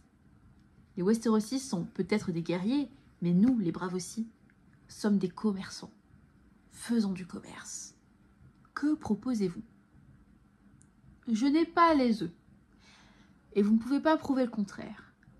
Mais si je les avais, jusqu'à ce qu'ils éclosent, ce sont des pierres. Votre roi m'envie 3 jolies pierres. Si j'avais 3 poulets, je le comprendrais plus. J'admire votre roi. Une grande amélioration de son grand-père. Je ne souhaite pas le voir mécontent. Donc au lieu de la pierre, laissez-moi lui offrir de l'or. Et ainsi le marchandage commença. En fait, la main du roi va revenir à King's Landing avec de l'argent. Et surtout, le fait que les 3 grands prêts qu'a fait le roi, un d'entre eux va être gracié. Celui qu'il avait fait auprès de la monque de Braavos. Il y en a certains qui vont dire que c'était une humiliation, qu'il a été tourné en ridicule. Mais le Septonbar va souligner que quand même, ils ont plus de dettes pour le prix de 3 pierres. Ce à quoi Jaehaerys va répondre qu'il prie pour que ça reste des pierres. Si j'entends le moindre murmure d'un poulet, son château sera le premier à brûler. Et c'en est pas fini avec les histoires de Alyce. Du coup, je me permets d'avancer un peu dans la storyline pour vous finir cette histoire. Parce qu'on a quelques nouvelles. Parce qu'effectivement, elle a pris l'ouest avec ses 3 bateaux, avec les petits-fils des Hightower, mais on a quelques nouvelles quand même. Parce qu'on lance 59, il y a un bateau qui va revenir à Old Town. Il va être complètement déchiqueté. Et il va avoir les membres de l'équipage qui vont descendre et ils vont tous être noirs ou bruns. Donc là, les gens vont dire, quand ils vont reconnaître le bateau, c'était pas Sun Chaser, donc le bateau de Alice, mais c'était le bateau du petit-fils du seigneur Hightower. Donc ils vont se dire, ah mais peut-être que les gens à l'ouest, bah, ils sont tous noirs ou bruns. Mais pas du tout. Le petit-fils du seigneur Hightower va dire qu'il a recruté ses hommes à Sophorios pour remplacer l'équipage qu'il avait perdu. Et justement, quand il va atterrir et qu'on va comprendre que c'est le petit-fils du seigneur Hightower, celui-ci va le convoquer, va lui demander de raconter ce qui s'est passé, va prendre des notes, mais avec le temps, tout Westeros a su ce qui s'était passé. On va lui demander, il est maire de l'Ouest, c'était comment? Il va dire, ce n'était qu'un rêve. En fait, il va commencer son récit en disant que le voyage avait super bien commencé, qu'ils avaient dépassé Harbor, et que c'est comme si les 7 étaient avec eux. Les eaux étaient super calmes, la journée ils avaient du soleil, le soir ils avaient la lune, que comme c'était dit plus tôt dans la vidéo, Alice elle a plutôt opté pour aller plus vers le sud, parce que selon elle les eaux étaient plus calmes là-bas. Ils ont vu des milliers de poissons, ils ont même vu des dauphins. Et après 12 jours de navigation, ils étaient allés plus au sud qu'aucun seigneur n'était allé. Genre, ils étaient allés jusqu'au Fair Isles et plus à l'ouest que personne n'était jamais allé. Et ils ont donc commencé à célébrer. Ils ont commencé à boire du vin, à sortir l'or des caisses. Sauf que le livre nous dit que les dieux détestent l'arrogance et que l'orgueil précède la chute. Et que justement, après ces célébrations précipitées, c'est là que le voyage a commencé à mal tourner. D'abord, il n'y a plus de vent pendant 15 jours. Après ça, ils se sont rendus compte qu'un quart de leur viande, il y avait des asticots. Ce qui n'était pas inhabituel, mais c'était un mauvais présage. Ensuite, le ciel a commencé à devenir rouge. Là, les gens, ils ont commencé à s'inquiéter, mais le capitaine leur a dit que non, c'était un bon signe, c'était un bon présage. Puis la tempête vient, puis une deuxième, puis une troisième. Et c'était des tempêtes toujours plus violentes. Les vagues, elles étaient tellement énormes, elles étaient plus grandes que les mâts du bateau. Il y avait des éclairs comme il n'en avait jamais vu. Il y avait un homme qui va crier qu'il a vu un bras dans la mer. Et puis ils vont perdre Sun Chaser, le bateau de Alice. Et ensuite, un des deux autres bateaux va être englouti par une vague. D'abord, il va y avoir le mât qui se casse. Il va y avoir des personnes qui vont passer par-dessus bord. Et puis, il va être englouti. Mais vraiment, en un clignement de yeux, il va te dire le bateau était là, puis il n'était plus là. Sauf qu'il y a des personnes qui vont crier Kraken, Kraken. Un des petits-fils du seigneur Hightower, du coup, va survivre, celui qui donne le témoignage. Et il va dire que le lendemain, les eaux étaient tellement innocentes, tellement bleues, que c'était comme si rien ne s'était passé la veille. Et que on ne pourrait même pas se douter qu'il y avait son frère mort en dessous avec son équipage. Ils vont donc s'arrêter et faire quelques réparations sur le bateau. Et au loin, ils vont apercevoir un autre bateau. Et c'est en fait Sun Chaser. Sun Chaser, le bateau de Alice, il n'a pas fait simplement que de fuir la tempête, mais il a trouvé des terres. Il est allé plus au sud, plus à l'ouest, et il a trouvé des terres. Et donc elle est revenue les chercher. Et elle va trouver en fait une grande montagne entourée de 2 collines. Donc elle va leur donner le nom des conquérants, donc Aegon, Visenya, Rhaenys. Et ces terres, elles n'ont jamais été découvertes. Donc ils sont officiellement allés plus au sud et à l'ouest que personne d'autre. Et surtout, ils y ont découvert quelque chose. Donc là, les gens sont fous de joie. Là-bas, il y a de l'eau douce, il y a des cochons, il y a des cerfs, il y a des lézards verts géants, il y a des fruits qui n'ont jamais été goûtés. Et justement, il va lui dire qu'ils n'ont pas besoin d'aller plus loin, que c'est déjà une découverte, qu'il y a des épices qu'il n'a jamais goûtées, des fruits qu'il n'a jamais vus. Et qu'il lui dit, nous avons ici une fortune. Sauf qu'Alice, elle n'est pas d'accord. L'île, là, qu'ils ont découverte, elle fait même pas un quart de Dragonstone. Pour elle, elle en est sûre, elle en est persuadée. Les véritables merveilles, elles se trouvent encore plus à l'ouest. Il faut continuer. Sauf que le petit-fils Hightower refuse catégoriquement. En fait, il lui dit que son équipage est déjà persuadé d'avoir vu un kraken. S'il vient et qu'il leur dit « ouais, on va continuer », ils vont le tuer et ils vont prendre un autre capitaine. Donc elle a beau le supplier, elle a beau lui avoir fait des mots doux, il céda pas. Et donc c'est à ce moment-là qu'ils vont se séparer. Alice Westhill va continuer vers l'ouest et le petit-fils du seigneur Hightower, lui, va retourner. Donc il va prendre la route vers l'est. Sur le chemin du retour, il va dire que le chemin était tout aussi périlleux. Il y en a un qui va se faire mordre par un des lézards. La coque du bateau va être cassée par un léviathan. Il pensait un moment atterrir sur les Summer Isles, mais il s'était en fait à Sophorios. Et c'est là du coup qu'il va recruter des nouveaux membres d'équipage. Et ils vont s'arrêter 1 an à Sophorios pour réparer le bateau qui n'était plus du tout en état de naviguer. Il va dire qu'à Sophorios, il y avait aussi des fortunes à s'y faire, comme ils avaient jamais pu imaginer. Il y avait des émeraudes, il y avait de l'or, il y avait des épices. Il y avait tout ça, et encore plus encore. Il dit qu'il y avait d'étranges créatures. Il y avait des singes qui marchaient comme des hommes qui hurlaient comme des singes, des wyverns, des basiliques. Il y avait une centaine de serpents différents, mortels tous. Il dit qu'il y a certains hommes qui ont disparu en une nuit, qu'il y en a d'autres qui ne sont pas disparus mais qui ont commencé à mourir. Il dit que boire de l'eau salée, tout marin le sait, c'est pas une chose à faire. Mais ici le problème c'est que l'eau douce était aussi infectée.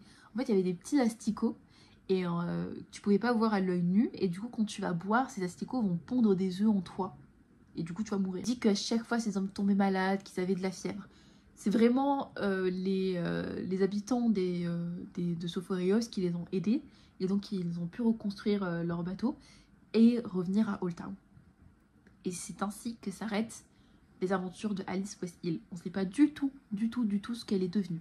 Sauf que des années plus tard, un certain Corlys Valarian de Driftmark va prendre son bateau et va se lancer à son tour vers les terres de l'Ouest. Tandis que lors de son premier voyage, il va franchir les portes de Jade, il va aller jusqu'au royaume de Yiti, il va revenir avec une richesse, avec des... Je vous avais déjà parlé de ça dans la vidéo de Jaehaerys, il va revenir avec tellement d'épices, de soie, il va tellement ramener de la marchandise qui va tripler la richesse de la famille Valarion, qui va devenir la famille la plus riche de Westeros à cette période-là, plus riche que les Lannister, plus riche que les Hightower. Lors d'un autre voyage, il va aller jusqu'à Asshai où il va perdre la moitié de son équipage. À Asshai, il va trouver un bateau totalement détruit, usé par ses voyages, et il va jurer que ça ne pouvait être que Sun Chaser. Cependant, en l'an 59, Corlys n'a que 6 ans, il rêve de la mer, et on doit donc le quitter pour revenir aux aventures de Rhaena. Justement, à Westeros, à King's Landing, tout se passe bien, les habitants font leur vie, et puis il y a une grande ombre au-dessus d'eux. Ils lèvent les yeux, et là, ils n'en croient pas leurs yeux. Maegor était revenu. Balerion, l'énorme bête noire, au-dessus de Westeros, au-dessus du Red Keep. C'était pas un roi mort que ramenait Balerion, mais une enfant mourante. En effet, sur son dos, c'était Aerea. À peine Balerion avait posé le pied sur le château, qu'elle a glissé de lui. Même ceux qui ont vu grandir Aerea ne l'ont pas reconnue. Elle avait les habits en lambeaux, tellement qu'elle était presque nue. Elle avait les cheveux emmêlés. Et elle va dire, s'il vous plaît, je n'ai jamais... Et puis elle va s'effondrer. Il y a un des chevaliers de la garde royale qui va la prendre et qui va la ramener au maître. Et il va dire qu'elle était brûlante. Que sa peau était tellement chaude qu'il pouvait la sentir même avec son armure. Il dit que ses yeux étaient injectés de sang et qu'il y avait quelque chose en elle qui faisait qu'elle se tordait. Cependant, le lendemain, il va être convoqué par Jaehaerys qui va lui interdire d'en parler. Le roi et la reine vont se voir refuser l'accès par le maître qui va leur dire « Vous ne voulez pas voir ça. Je serais négligent si je vous laissais voir cela. » Même les femmes de chambre étaient interdites. On va lui donner du lait de pavot, on va la mettre dans un bain de glace, mais à la nuit tombée, Aerea va mourir. Elle sera brûlée le lendemain. Le maître qui va préparer le corps de Aerea est semblé à moitié mort par la nuit qu'il a passée. Et on va annoncer au reste du royaume qu'elle est morte d'une fièvre. La vie va reprendre, mais le mystère, lui, va demeurer. Les maîtres, c'est les plus grands serviteurs du royaume. C'est eux qui vont compiler toutes les notes, qui vont tout dire sur la vie des rois, même ce qu'ils vont manger. Et justement, Bennifer, c'est lui qui va parler du règne de Maegor et de Jaehaerys. Mais il va rien dire sur Aerea. Par contre, le Septon Barf, lui, il n'est pas si réticent à ça. Là, on va retrouver ce qu'il a écrit. Je vais vous le lire. « Cela fait 3 jours que la princesse est morte, et 3 jours que je n'ai point dormi. Je ne sais pas si je parviendrai à dormir à nouveau. La mère est bonne, je l'ai toujours cru. Notre Père juge chaque être de manière juste. Mais il n'y avait rien de bon et de juste dans le sort de notre pauvre princesse. Comment les dieux ont pu être aussi cruels et insensibles pour permettre une telle horreur? Peut-être est-il possible qu'il existe d'autres divinités, des dieux monstrueux, que prient les prêtres de Red Roller, et que les dieux des hommes ne sont qu'illusions. Je ne sais pas, et je ne veux point savoir. Si cela fait de moi un homme sans foi, qu'il en soit ainsi. Le grand maître Bennifer et moi avons juré de ne rien raconter de ce que nous avons vu dans cette chambre, de ce qui est arrivé à cette pauvre enfant, ni au roi, ni à la reine, ni à sa mère, ni même aux archemestres de la citadelle. Mais les souvenirs ne le quitteront pas. Peut-être que d'ici là, où les gens liront les écrits, ils en sauront plus sur cette atrocité. Nous avons dit à tout le monde que la princesse est morte d'une fièvre. Ceci est partiellement vrai. Mais c'est une fièvre que je n'ai jamais vue et que j'espère ne plus jamais voir. La fille était en feu. Sa peau était rouge et quand je posais ma main dessus, c'était comme si j'avais plongé ma main dans de l'huile bouillante. Il y avait peu de peau, tellement elle était maigre et affamée. Mais quelque chose était en elle. Cette chose bougeait, comme si... Non, c'est certain. Il y avait des choses en elle, des choses vivantes, qui bougeaient, se tordaient, cherchaient peut-être une sortie, lui donnant une douleur tellement forte que le lait de pavot n'y fit rien. Nous avons dit au roi, tout comme on a dû le dire à sa mère, que la fille ne parlait pas. Mais cela est faux. Je prie pour oublier les choses qu'elle m'a murmurées au travers de ses lèvres craquelées. Mais je ne puis oublier à quel point elle suppliait pour que la mort vienne la chercher. Tous les arts et savoirs des maîtres étaient inutiles contre cette fièvre, si nous pouvons nommer cette horreur ainsi. La fille brûlait de l'intérieur. Sa peau devenait de plus en plus noire et craquelée, jusqu'à ce qu'elle ne ressemblait plus à une peau. Que les dieux me sauvent. On aurait dit un porc rôti. Des fumées sortaient de sa bouche, de son nez et même de ses lèvres inférieures. Elle a cessé de parler, mais les choses en elle n'ont pas cessé de bouger. Et enfin ses yeux ont explosé comme 2 œufs. Je pensais que c'était la pire chose qui m'est donnée de voir, mais la suite des événements m'a prouvé le contraire. Cela est arrivé. Quand avec Bennifer, nous avons plongé la fille dans une bassine d'eau glacée. Son cœur s'est arrêté instantanément. Ou du moins j'espère, pour qu'elle n'ait pas ressenti toute la douleur comme les choses à l'intérieur d'elle sont sorties. Les choses que la mère ait pitié, je ne sais comment les décrire, des vers avec des têtes, pans avec des mains, se tordant, visqueuses, que les mots ne peuvent décrire. Elles semblaient pulser, se tordre pour sortir d'elle. Certaines n'étaient pas plus grandes que mon petit orteil, d'autres, oh mon Dieu, aussi gros que mon bras. Et les bruits, mon Dieu, les bruits qu'ils faisaient. Peu importe ce qu'étaient ces créatures de feu et de chaleur, elles n'aimaient pas la glace. Oh non! L'une après l'autre, elles se sont débattues, puis tordues, avant de mourir sous mes yeux. Dieu merci. Je ne leur donnerai pas de nom. Ce sont des horreurs. Ça, c'était la toute première partie de son témoignage. Et quelques jours plus tard, il va rajouter d'autres notes. La princesse est morte, mais pas oubliée. Les fidèles prient pour son âme, matin et nuit. Dehors, la même question est sur toutes les lèvres. La princesse s'est absentée plus d'1 an. Où est-elle passée? Où est-elle allée? Que lui est-il arrivé? Qu'est-ce qui l'a emmenée à la maison?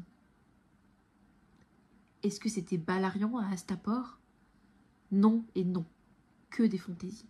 En fait, là, le maître va se lancer lui-même dans un raisonnement pour apporter la réponse à la question « Où est allée Aérea ?» Pour lui, il fait sens que la première destination qu'elle voulait, c'était la cour, parce qu'elle n'a jamais fait secret de vouloir retourner à King's Landing.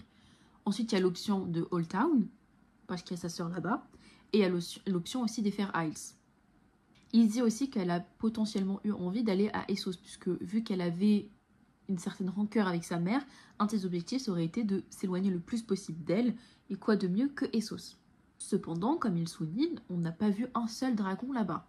Il n'y a pas eu une seule rumeur. C'est assez louche.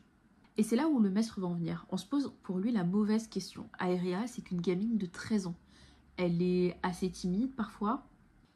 Et surtout, c'est une gamine de 13 ans qui a clamé un dragon beaucoup trop grand pour elle. Alors lui, il se dit qu'elle a clamé ce dragon, qu'elle a revendiqué. Je dis clamer parce qu'en anglais c'est claim, du coup j'ai toujours ce mot en tête. Qu'elle a revendiqué ce dragon pour plusieurs raisons. Déjà, au cas où sa mère viendrait la chercher, elle voulait quand même un dragon plus féroce que Dreamfire pour pouvoir la combattre. Et je pense qu'il y avait aussi, enfin en tout cas selon le maître, il y avait un peu ce truc d'ego de vouloir dompter la bête qui a quand même tué son père. Et justement pour lui, elle voulait soit aller à King's Landing, soit aller à Old Town, à la recherche de sa sœur Rayla ou de Elissa. Mais le problème, c'est que revendiquer un dragon, c'est une chose. Le faire plier à sa volonté, c'en est une autre.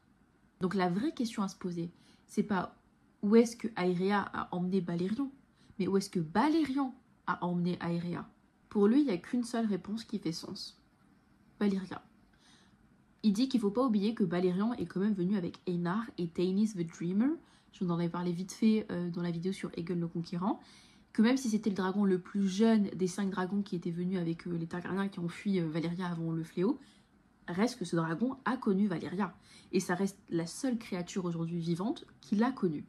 Ce qu'elle a vu là-bas, aucune idée, et le maître ne veut pas savoir. Il rappelle quand même qu'à cette époque-là, les Valyriens étaient soupçonnés de pratiquer de la magie noire, la magie du sang. Il y a des rumeurs quand même qui disent qu'ils plongeaient dans les tréfonds de la terre pour récupérer des choses qui devaient y rester, qui vont déformer des bêtes et des hommes pour en faire des créatures. Et c'est pour ça que les dieux les ont punis avec le fléau. Cette idée que Valyria, c'est un endroit maudit. C'est pour ça que tous les marins, même les plus audacieux, restent assez loin de ces terres. Mais ça signifie pas qu'il n'y a plus rien en vie là-bas. Et pour le maître, les choses horribles qu'il y avait en Aeria, c'est ça qui reste à Valyria. Et justement, il dit qu'il a passé de longues pages à décrire comment Aeria est morte, mais qu'il a oublié d'omettre un détail qui pour lui est glaçant. Balerion était blessé. Balerion, hein, je vous mettrai une image, qui est quand même une bête noire. C'est à peu près la plus grande taille que peut acquérir un dragon. Je vous rappelle qu'il est quand même de l'ancien Valyria. Je vous laisse imaginer le temps entre l'arrivée des Targaryens et le règne de Jaehaerys. Et donc oui, effectivement, Balerion avait une énorme plaie qui saignait encore au moment où Aeria revient à la cour. Il va finir ses écrits en disant « Les seigneurs de Westeros sont fiers, mais les maîtres encore plus à leur propre façon. Mais il y a des choses dont nous ignorons, et cela est peut-être une bénédiction. Le Père a rendu les hommes curieux pour tester notre foi. J'ai moi-même le défaut de vouloir toujours savoir ce qui se trouve derrière chaque porte, mais certaines portes doivent rester fermées. La princesse Aeria a ouvert l'une d'entre elles. » Et c'est ici que vont s'arrêter les écrits du Septon Barth. Plus personne n'a parlé de la princesse, ces écrits vont être scellés et c'est que 100 ans plus tard qu'on va les découvrir. Il va se lancer aussi dans l'écrit d'un livre sur les dragons qui va plus tard être banni par Baelon. Il faut savoir aussi que chose curieuse, c'est que cette même année, Jaehaerys va faire un décret royal où il va interdire à quiconque de s'approcher de Valyria. Pire encore, il va interdire à quiconque qui s'est approché de Valyria de s'approcher des ports de Westeros. Du coup, quand Rhaena va apprendre la mort de sa fille par corbeau, bien évidemment, elle va se précipiter à la cour, mais c'était trop tard, Aeria était déjà morte et brûlée depuis bien longtemps. Et elle va dire une phrase qui va me briser le cœur, dont on va reparler à la conclusion quand je vais faire une analyse sur le personnage. Elle va dire « Il semblerait que je sois condamnée à venir trop tard ». Jaehaerys va lui proposer d'enterrer Aeria à Dragonstone, ce qu'elle va refuser en lui disant elle détestait Dragonstone. Elle voulait voler. Donc ce qu'elle va faire, c'est qu'elle va prendre les cendres de sa fille Aeria, qu'elle va monter sur Dreamfire et qu'elle va les disperser dans le ciel. Je trouve cette scène magnifique. On en reparlera aussi. À ce moment-là, quand elle revient, il y a une ambiance assez mélancolique, bizarre. Du coup, Jaehaerys va lui dire « Dragonstone est toujours tien si tu le souhaites ». Ce à quoi Rhaena va répondre « Il n'y a plus rien pour moi là-bas, à part le deuil et des fantômes ». Alysanne va lui demander si elle veut retourner à Greenstone, là où elle était en attendant que Aeria revienne. Elle va lui répondre « Il y a des fantômes là-bas également. Un fantôme plus gentil, mais pas des mois un fantôme. Jaehaerys va lui proposer de rester à la cour, à King's Landing. Il va même jusqu'à lui offrir une place dans son conseil, ce qui va la faire très rire en lui disant « Oh mon frère, tu es trop gentil, mais j'ai bien peur que tu n'aimeras aucun de mes conseils. » À ce moment-là que Alysanne va lui prendre ses mains et lui dire « Tu es toujours jeune. Si tu le souhaites, tu peux trouver un gentil et respectueux seigneur qui te chérira autant que nous. Tu peux avoir d'autres enfants. » On en reparlera. Et ça va beaucoup agacer Rhaena, qui va retirer ses mains et qui va lui dire « J'ai donné à manger mon dernier mari à mon dragon. Si tu m'en fais prendre un autre, je le mangerai moi-même. » Au final, elle décide d'aller à Harrenhal. Alors, il faut savoir qu'à ce moment-là, à Harrenhal, il reste qu'un membre de la famille Tower, parce que vous savez que Maegor a fait un massacre, mais c'est un homme vieux qui est accompagné de 1 cuisinier, de 3 hommes âgés, et du coup 4 tours sur 5 de l'énorme château, enfin en tout cas les ruines qu'il en reste depuis Aegon le Conquérant, étaient vides. C'était vraiment un château vide. Et du coup Jaehaerys lui dit, bah écoute, il y a 4 tours pour toi là-bas.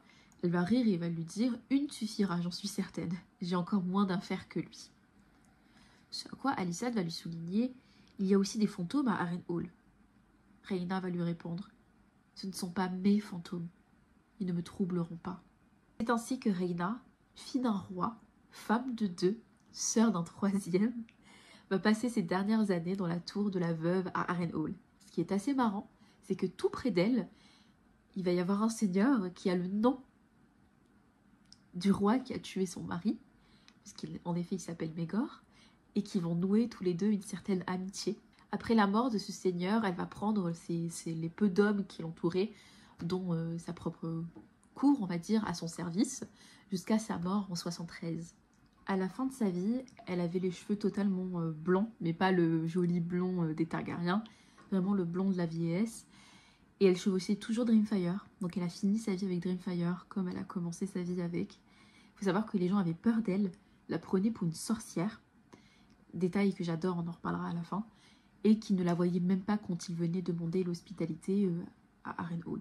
Elle n'a plus jamais visité King's Landing ou Dragonstone après la mort de sa fille Aerea. Par contre, elle allait à Old Town une fois par an pour rendre visite à sa 2e fille, Rhaella. À la mort de Rhaena, Jaehaerys va ordonner à ce qu'on la brûle et qu'on l'enterre à Harrenhal, chose assez particulière parce que la tradition c'est que les Targaryens soient enterrés à Dragonstone. Et il dira « Mon frère Aegon est mort entre les mains de notre oncle durant la bataille du God's Eyes. Sa femme, ma sœur, Rhaena, n'était peut-être pas avec lui, mais elle est morte avec lui ce jour-là. » Et c'est ainsi que Harrenhal alla au Strong, que l'on verra très prochainement dans la vidéo sur Viserys le roi. Bon, j'espère que cette vidéo vous a plu. C'est pas du tout la fin. J'ai énormément de choses à dire. J'ai une très grosse analyse à faire sur ce personnage. Restez jusqu'au bout parce que je pense qu'elle en vaille vraiment le coup. Je voulais absolument vous faire une vidéo portrait sur ce personnage. Sachez que quand j'avais commencé mon compte TikTok, puisque la majorité d'entre vous viennent de TikTok, la 2e vidéo que j'avais postée, ça parlait un peu de Rhaena. Et déjà à cette période-là, donc plus d'1 an, je me disais ouais, il faut grave que je vous fasse une vidéo sur ce personnage. C'est un personnage que je trouve juste incroyable. Et honnêtement, c'est un des personnages très appréciés par la communauté. Et je comprends pourquoi. Parce que c'est un des rares personnages qui est réellement complexe. Dans le livre Feu et Sang, je vais un peu décortiquer tout ça par la suite maintenant, genre dans quelques secondes.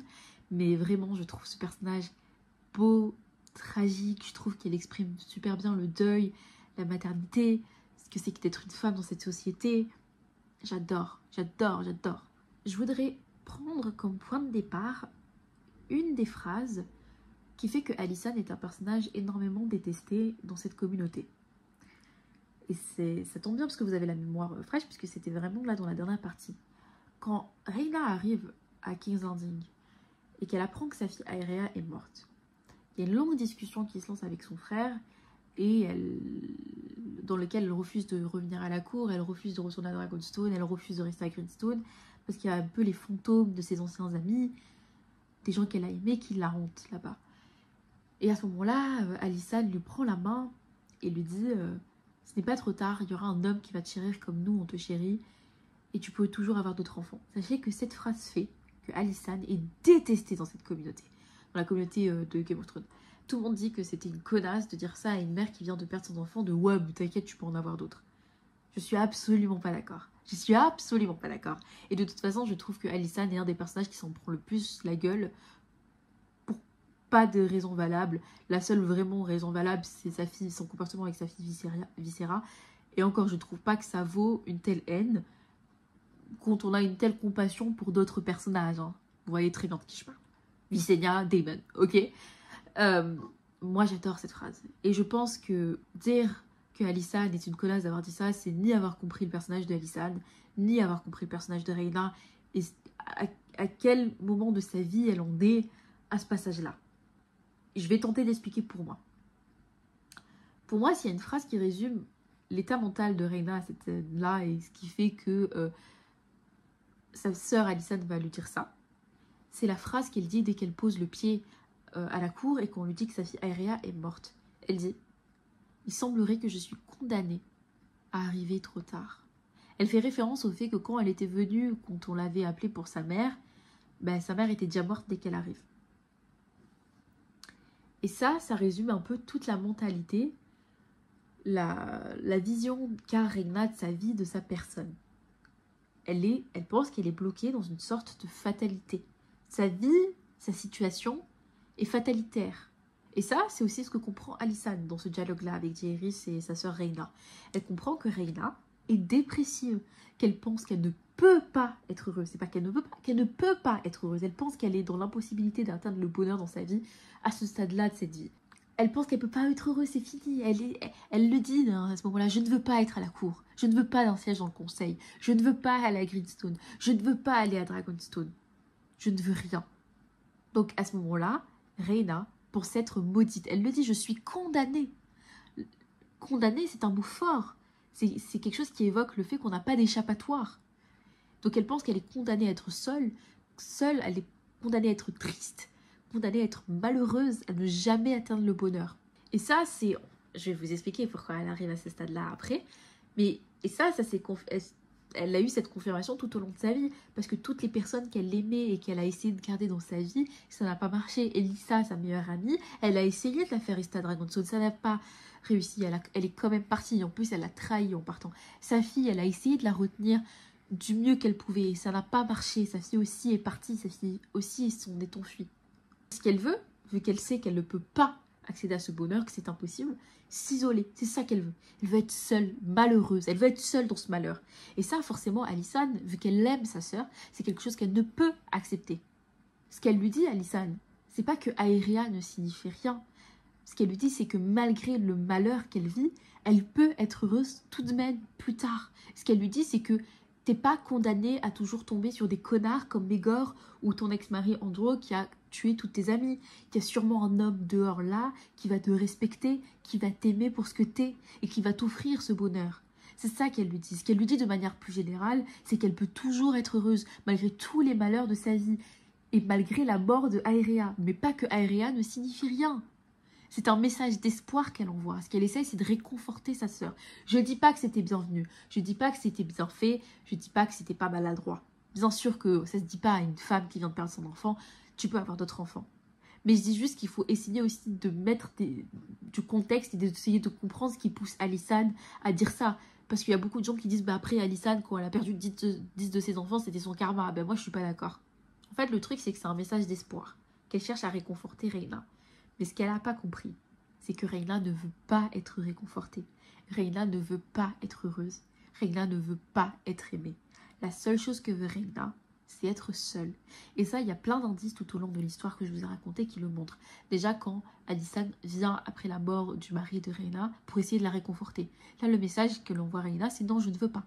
Elle s'enferme dans sa chambre, elle lui hurle dessus, elle ne veut pas être réconfortée.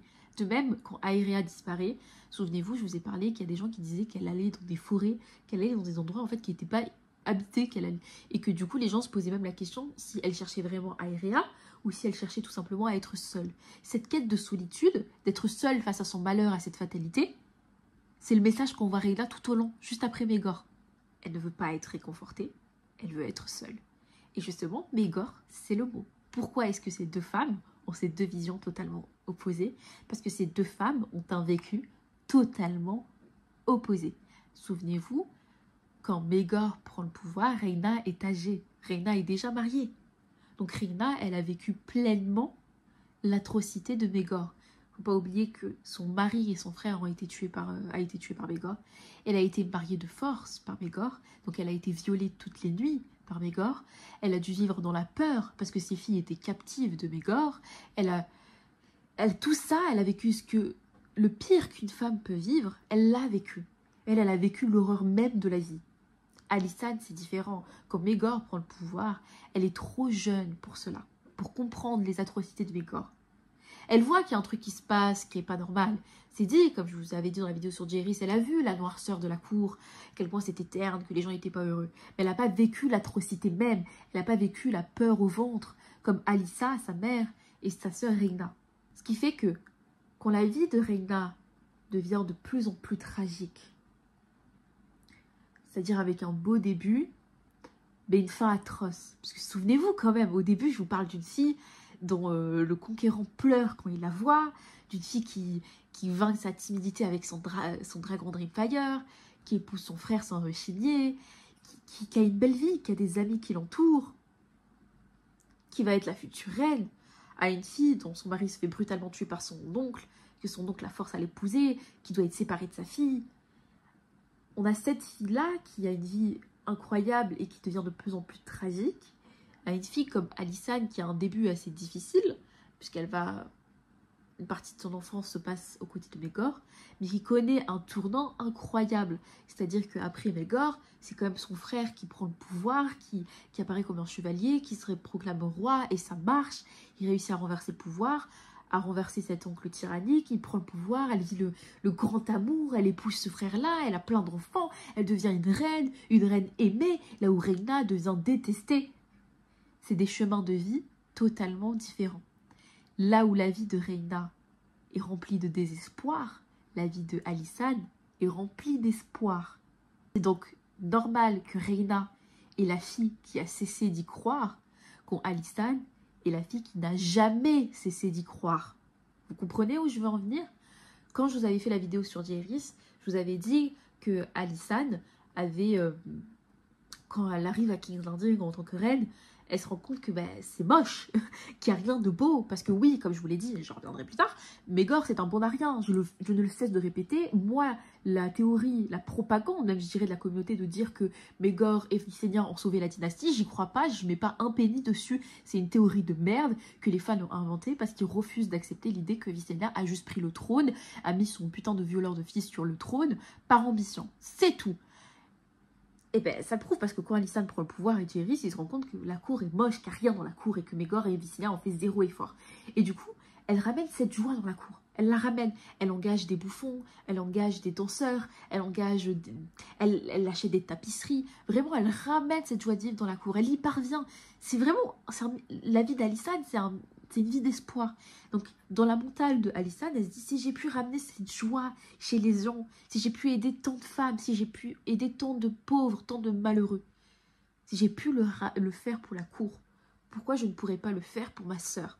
Pourquoi je ne parviendrai pas à lui redonner espoir, à lui redonner cette joie de vivre? Sauf que c'est trop tard. C'est trop sous-estimer la souffrance de Rhaena. C'est trop sous-estimer le point de non-retour dans lequel elle se trouve à ce moment-là de sa vie. Et j'ajouterai aussi une dernière chose que les gens oublient très souvent, que prendre en compte le genre du personnage, c'est super important pour analyser ce personnage. Oui, vraiment, parce que moi, ça me fait un peu rire quand les gens analysent ça et ne prennent pas en compte son genre qui est totalement important pour comprendre son personnage.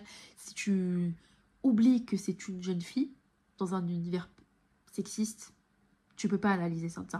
Et tu pourras pas analyser rien non plus d'ailleurs. Mais c'est hyper important pour analyser Alysanne. Dans cette société patriarcale et sexiste, on éduque quand même les femmes à penser que leur réussite et leur rôle, c'est la famille. C'est d'avoir des enfants, c'est de faire un beau mariage. Donc, comment voulez-vous que Alysanne ne ressort pas ce discours pour réconforter Rhaena? Pour elle, on lui a appris, et elle l'a acquis, le fait que le bonheur pour une femme, c'est la maternité. Donc forcément, pour redonner espoir à sa sœur, pour lui dire « t'inquiète, tu vas être heureuse plus tard », la seule chose qu'elle peut lui dire, c'est « t'inquiète, tu vas avoir d'autres enfants ». Parce que c'est ce qu'on apprend à une femme, que le bonheur, c'est les enfants. Et mon dernier point, ça serait vous dire que j'ai voulu faire cette vidéo sur Reina, bon, pour que vous connaissiez ce personnage qu'il faut connaître, mais surtout pour arriver à ce point-là de la vidéo. C'est pour ça que je déteste quand on dit que Maegor Targaryen a sauvé la dynastie. C'est fou. Cette vidéo, je l'ai fait pour que vous compreniez aussi que la seule chose, et j'insiste là-dessus, la seule chose, qu'a fait Maegor, c'est de traumatiser toute une génération de femmes. C'est la seule chose. Je vous mets au défi de me sortir une autre chose que Maegor a fait. Il n'a pas fait une seule loi. Rien. Il n'a pas augmenté les finances du royaume. Il n'a rien fait. Il n'a même pas su mettre fin à la révolte des religieux. J'en ai déjà parlé sur la vidéo de Jérys. Il n'a su rien faire. La seule chose qui a accompli ce bonarien, c'est de traumatiser une génération entière de femmes. Alyssa, Rhaena et Alysanne, à des degrés différents. Mais c'est la seule chose qu'il a fait. Et c'est ça, et c'est pour ça que je déteste quand on dit que Maegor et Visenya ont sauvé la dynastie. En plus, c'est dit par des femmes. Hein. Je déteste ça, parce que c'est oublier que les effets de Maegor le cruel, sa cruauté, n'est pas morte avec lui. Elle a eu des effets après sa mort. Et les effets, c'est à travers ces figures féminines qu'on les voit. Parce que la seule chose qu'il a fait, c'est de traumatiser des femmes. Il a ruiné toute la vie de Rhaena. Toute sa vie. Pourtant, elle n'est pas restée longtemps avec lui. Hein. Elle est restée quoi? 1 an. Mais ces 1 an ont suffi pour qu'il ait détruit toute sa vie. Il a détruit sa relation avec son frère, Aegon, son frère Jérys, sa sœur Alysanne. Vous vous souvenez la scène quand elle va la voir à Dragonstone et qu'elle lui dit « Tu as tout et je n'ai rien ». Il a même détruit sa relation avec sa mère. Il a détruit sa relation avec sa fille. Il a détruit sa vie. Il a détruit son rapport avec elle-même. Rhaena, c'est une personne qui vit constamment dans le deuil. D'ailleurs, ça me fait beaucoup penser à une phrase de Catelyn qui est gravée au fer rouge en moi. À un moment, il y a Catelyn, quand elle apprend la supposée mort de Bran, je dis Brandon par rapport au frère de Ned, de Bran et de Rickon, elle est en train de manger, mais elle n'a même pas goût à la nourriture. Et elle dit justement, je suis devenue une femme dure, une femme salée. Vous voyez ce que je veux dire? Elle dit, je ne prends plus de plaisir en la nourriture. Et les chansons et les rires sont devenus des choses, des créatures suspectes pour moi. Et ça, et la fin de sa phrase, j'adore. Je suis devenue une créature de deuil et de cendre. Il y a un trou en moi, là où était autrefois mon cœur. À un moment, elle va même dire que, que les rires, c'est un poison dont elle se méfie. De toute façon, je pense qu'il n'y a aucune figure meilleure que pour représenter la maternité et le deuil que Catelyn. Je mourrais avec cette opinion-là, vraiment. Et ben moi, je trouve que Rhaena l'incarne super bien aussi. Je pense qu'on le voit, que les rires, c'est un peu un poison dont elle se méfie, que c'est devenu une créature de deuil, qu'elle ne prend plus plaisir en rien. Et c'est pour ça que je vous disais, j'adore le détail à la fin, du fait que les gens ont constamment peur d'elle. Ils ont peur de ce qu'elle est devenue, parce que le deuil, elle le porte en elle, sur son visage. Et c'est pour ça que faire de Catelyn Lady Stoneheart, la faire physiquement devenir cette créature de deuil, du génie. Et je pense que c'est parce que les scénaristes de la série ont déjà une répulsion pour la magie, mais aussi n'ont pas compris à quel point il y a quelque chose de sauvage en Catelyn. Je ne cesse de le dire, j'arrive pas à mettre les mots là-dessus, mais il y a un truc sauvage dans la manière dont elle aime ses enfants. Il y a quelque chose aussi d'assez violent, de sauvage dans son deuil. Et je trouve que la figure de la dame au cœur de pierre le représente super bien. Eh ben, Rhaena avec les cheveux blancs, un peu sorcière, sur son balai qui est représenté par Dreamfire, j'adore. J'adore quand le deuil prend un peu ces figures-là de « Tiens, regarde à quel point c'est dégueulasse. Regarde à quel point c'est moche le deuil. » Eh ben, je trouve que ces femmes-là, elles le représentent vraiment. La violence du deuil, il est représenté par la violence des figures qu'elles représentent. Que ce soit une sorcière ou que ce soit une dame avec une gorge tranchée qui hante les forêts à la recherche des gens qui ont participé au meurtre de son fils. Donc non seulement les effets de Maegor font qu'elle est constamment une figure de deuil, mais Maegor a créé en Rhaena une peur de l'abandon. Et ça, je pense que c'est le truc le plus important pour comprendre le personnage de Rhaena. Elle a une peur de l'abandon. Et c'est ça qui fait qu'elle s'éloigne de sa mère. C'est ça qui fait qu'elle est égoïste avec sa fille.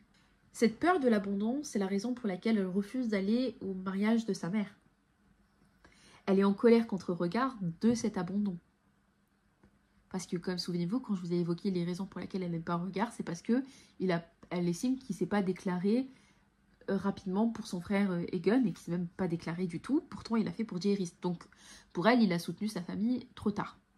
Je pense aussi, c'est ma théorie, qu'elle avait de la rancœur envers sa mère lorsqu'elle a pris Jaehaerys et Alysanne et qu'elle a fui Maegor, la laissant avec son autre frère Viserys qui a été tué par Maegor, souvenez-vous. Je pense que c'est jamais évoqué dans les livres, mais moi c'est ma théorie, je pense que ça lui a fait quand même beaucoup de mal. Et cette peur de l'abandon, on le voit qu'elle essaye de retenir les gens du mieux qu'elle peut, même si elle est fière, elle est en même temps en colère, il y a une rage en elle, avec Elissa par exemple, qui elle lui dit au début non, je ne peux pas supporter de te perdre aussi. Et au final, quand Elissa insiste, elle lui dit écoute, je t'ai dit que je ne voulais pas que tu pars. Si tu veux partir, je ne vais pas te supplier. Pars, va-t'en. C'est Maegor qui l'a mis sur cette voie-là. C'est Maegor qui lui a fait avoir cette peur de l'abandon. Pour plusieurs raisons. Déjà, le fait que tout le royaume l'ont abandonné. Quand Maegor a pris le trône, il n'y a personne, aucun des grands seigneurs qui a voulu se déclarer pour eux. Elle s'est sentie abandonnée à ce moment-là.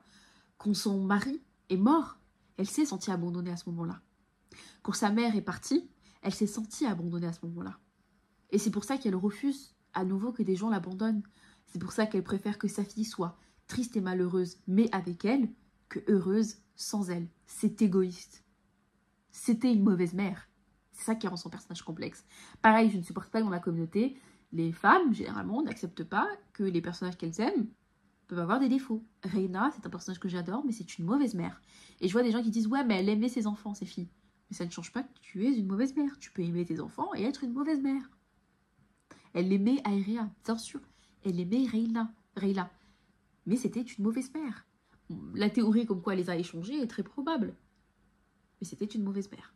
Et c'est ça qui est tellement incroyable avec ce personnage, c'est que quand elle prend conscience de tout ça, c'est toujours trop tard. C'est toujours trop tard. Quand elle comprend que sa haine envers sa mère est allée trop loin, c'est trop tard. Sa mère est déjà morte. Quand elle met sa fierté de côté et qu'elle va enfin voir sa mère après avoir refusé de l'inviter à son mariage, après avoir refusé d'aller à son mariage, c'est trop tard. Elle est morte. Quand elle prend conscience que son égoïsme est allé trop loin avec Aerea, c'est trop tard, Aerea c'est ton fille. Et on voit qu'elle réalise, puisqu'elle va à Old Town, et elle s'excuse auprès de sa fille Rhaena, elle lui dit « Je suis désolée d'avoir été une aussi mauvaise mère ». Elle en prend conscience et je trouve ça tellement beau quand elle prend les cendres de sa fille et qu'elle lui accorde cette liberté qu'elle n'a pas su lui accorder de son vivant. Quand elle disperse ses cendres dans le ciel, elle lui offre enfin cette liberté, elle lui offre enfin cet envol. Et je pense aussi qu'on peut faire un petit aparté sur le fait que quand elle lui dit qu'il y a plein de dragons à Dragonstone à ce moment-là et qu'elle lui dit choisis-en un et il sera à toi et tu pourras enfin voler, je pense qu'il y a aussi ce truc que Rhaena a très bien compris, que la liberté des femmes Targaryens, elle s'acquiert à travers leurs dragons. C'est un moyen d'être plus forte, c'est un moyen d'être plus indépendante. Même si ça n'a pas su la sauver de Maegor. Certes, ça n'a pas su la sauver de Maegor au premier abord, mais dans un sens si, parce que c'est grâce à Dreamfire qu'après elle a pu échapper à Maegor et prendre son envol et aller rejoindre son frère à Storm End. Les dragons, c'est une sorte d'émancipation pour les femmes. Et je dirais que même la dernière figure, puisque je vous ai dit, j'aime bien analyser les 3 figures que Maegor a traumatisées dans cette vidéo, Alysanne, Rhaena et Alyssa, leur mère. Alyssa, on voit aussi que sa vie était remplie de deuil, et était remplie de rage et de culpabilité cette fois-ci. Pas une peur de l'abandon, comme Rhaena, mais de la culpabilité. Et ça, je pense que ça se voit beaucoup. La rage, on la voit dès que Jaehaerys prend le trône et qu'elle exige que tous ceux qui ont tué, qui ont participé au meurtre de Viserys soient punis. D'ailleurs, elle est très contente quand Jaehaerys lui envoie les mains et les têtes. Elle dit que c'est un très beau cadeau. Et je trouve que cette soif de bonheur, elle va la chercher, comparée à Rhaena. Elle va la chercher dans son mariage avec Regard. C'est dit à plusieurs reprises qu'elle essayait de trouver le bonheur du premier mariage qu'elle a eu avec Aenys auprès de Regard. Et ce qui est triste, c'est que ça a été un échec aussi. C'est dit aussi dans les livres qu'elle n'a pas su retrouver ce bonheur avec Regard. Et on le voit sur son lit de mort. Vous vous souvenez, je vous ai dit qu'il y avait une théorie comme quoi, enfin il y avait des rumeurs, c'est pas une théorie parce que c'est dit dans les livres, il y avait des rumeurs comme quoi quand Regard prend la décision de la sacrifier pour sauver Jocelyn, leur bébé, elle s'était réveillée. Et à ce moment-là, elle accepte son sort et elle dit deux choses, enfin elle dit une chose très touchante, elle dit je m'en vais au ciel retrouver mes fils. Ça me fait beaucoup de mal parce que ça se voit que tout au long de sa vie, elle n'a pas cessé de penser non seulement à Aegon via Crown, mais aussi Viserys qu'elle a laissé tomber. Et moi, j'ai toujours pensé que quand elle accepte son sort, parce qu'on dit qu'à ce moment-là, Alyssa lui a expliqué ce qui allait se passer et qu'elle a totalement accepté d'être ouverte pour qu'on sauve son bébé. Moi, j'ai toujours pensé que c'était par culpabilité qu'elle le faisait. Qu'elle a tellement culpabilisé d'avoir laissé Viserys, alors que moi, je comprends totalement, elle n'avait pas le choix. C'était soit laisser Viserys essayer de sauver 2 autres enfants, soit rester et prendre le risque de voir tous ses enfants mourir. Mais je pense qu'elle s'est dit qu'elle le devait pour cet enfant-là. Donner sa vie pour cet enfant-là, là où elle n'a pas su donner sa vie pour Viserys autrefois. Vraiment, c'est des femmes totalement détruites par cet homme. Totalement détruites. Et c'est marrant parce qu'on voit des réactions traumatiques très différentes. Alysanne, c'est la plus légère. Cette idée de toujours y croire, toujours être positif. Voilà. Alyssa, je viens de l'expliquer, c'est une vie de culpabilité, une quête de bonheur dans un mariage en vain. C'est une voie qu'a essayé de prendre Rhaena au début, parce que j'ai pas trop parlé de son mari Andrew. Elle a essayé de trouver ce bonheur à Andrew. Elle a même baissé ses standards du coup, parce qu'elle a épousé un deuxième fils d'un banneré, pour la simple et bonne raison qu'il était gentil avec elle. Là aussi, ça a pas marché, parce que je pense que... Bon, elle a été odieuse avec son mari, hein, qu'on soit d'accord. Elle a été odieuse, mais je pense que justement, c'est parce qu'à ce moment-là, c'est déjà une figure très traumatisée et qu'elle n'est pas... elle s'autorise pas à être heureuse, elle s'autorise pas au bonheur. Et j'aimerais finir sur un dernier truc. Il y a une rumeur sur Rhaena, je pense que vous l'avez compris tout au long de la vidéo, qu'elle est lesbienne. Et moi, je dois vous dire que j'y crois à 1000%. Alors, autant d'habitude, je crois pas du tout ces trucs-là. Mais alors là, j'y crois 1000%. Hein. Autant le truc des 2 conquérants, genre Visenya Rhaena s'aimer, et c'était Aegon qui était de côté dans ce couple, c'est des conneries. J'avais déjà même cité une phrase de George R. Martin qui prouvait que c'était totalement faux. Mais alors, Rhaena lesbienne, ou en tout cas bi, j'y crois. J'y crois 1000%. Vu comment elle a jamais pu saquer les hommes autour d'elle, comment elle était très proche des femmes. Aussi le fait qu'elle a jamais été désireuse d'un homme ou quoi, le fait qu'elle était tellement proche de ses servantes que plus tard sa mère Alyssa choisissait soigneusement les servantes de Alysanne pour pas qu'elle soit très proche d'elle. Vraiment, j'y crois à 1000% que Rhaena était lesbienne. Il y a quand même trop de détails sur cette voie-là. En tout cas, c'est une théorie qui tient la route, quoi. Il y a quand même elle dormait quand même avec certaines de ses servantes. Elle chevauchait les dragons avec eux. Il y a même tous les détails quand elle était jeune elle n'arrivait pas à participer aux fêtes et tout. Sauf quand il y avait une de ses meilleures amies qui débarquait et là, elle se lâchait complètement. On pourrait dire que par la suite, elle rejetait tous les hommes autour d'elle à cause de Maegor, ce qui peut être vrai. Mais rappelez-vous, au tout début, bien avant Maegor, quand elle avait 14 ans, elle rejetait toutes les courtoisies aussi. Elle n'était pas du tout à l'aise avec les hommes, elle rejetait tous leurs compliments. Et les seules personnes avec qui elle était à l'aise, c'était les femmes. Donc bon. Je vous laisse ici après cette très longue analyse, mais ça faisait très longtemps que je voulais parler de Rhaena, de ces 3 femmes, de les analyser ensemble. J'avais énormément de choses à dire. J'espère que cette vidéo vous aura plu. Et écoutez, on se retrouve la semaine prochaine pour une autre vidéo YouTube. J'ai pas encore décidé ce sera laquelle. La semaine prochaine.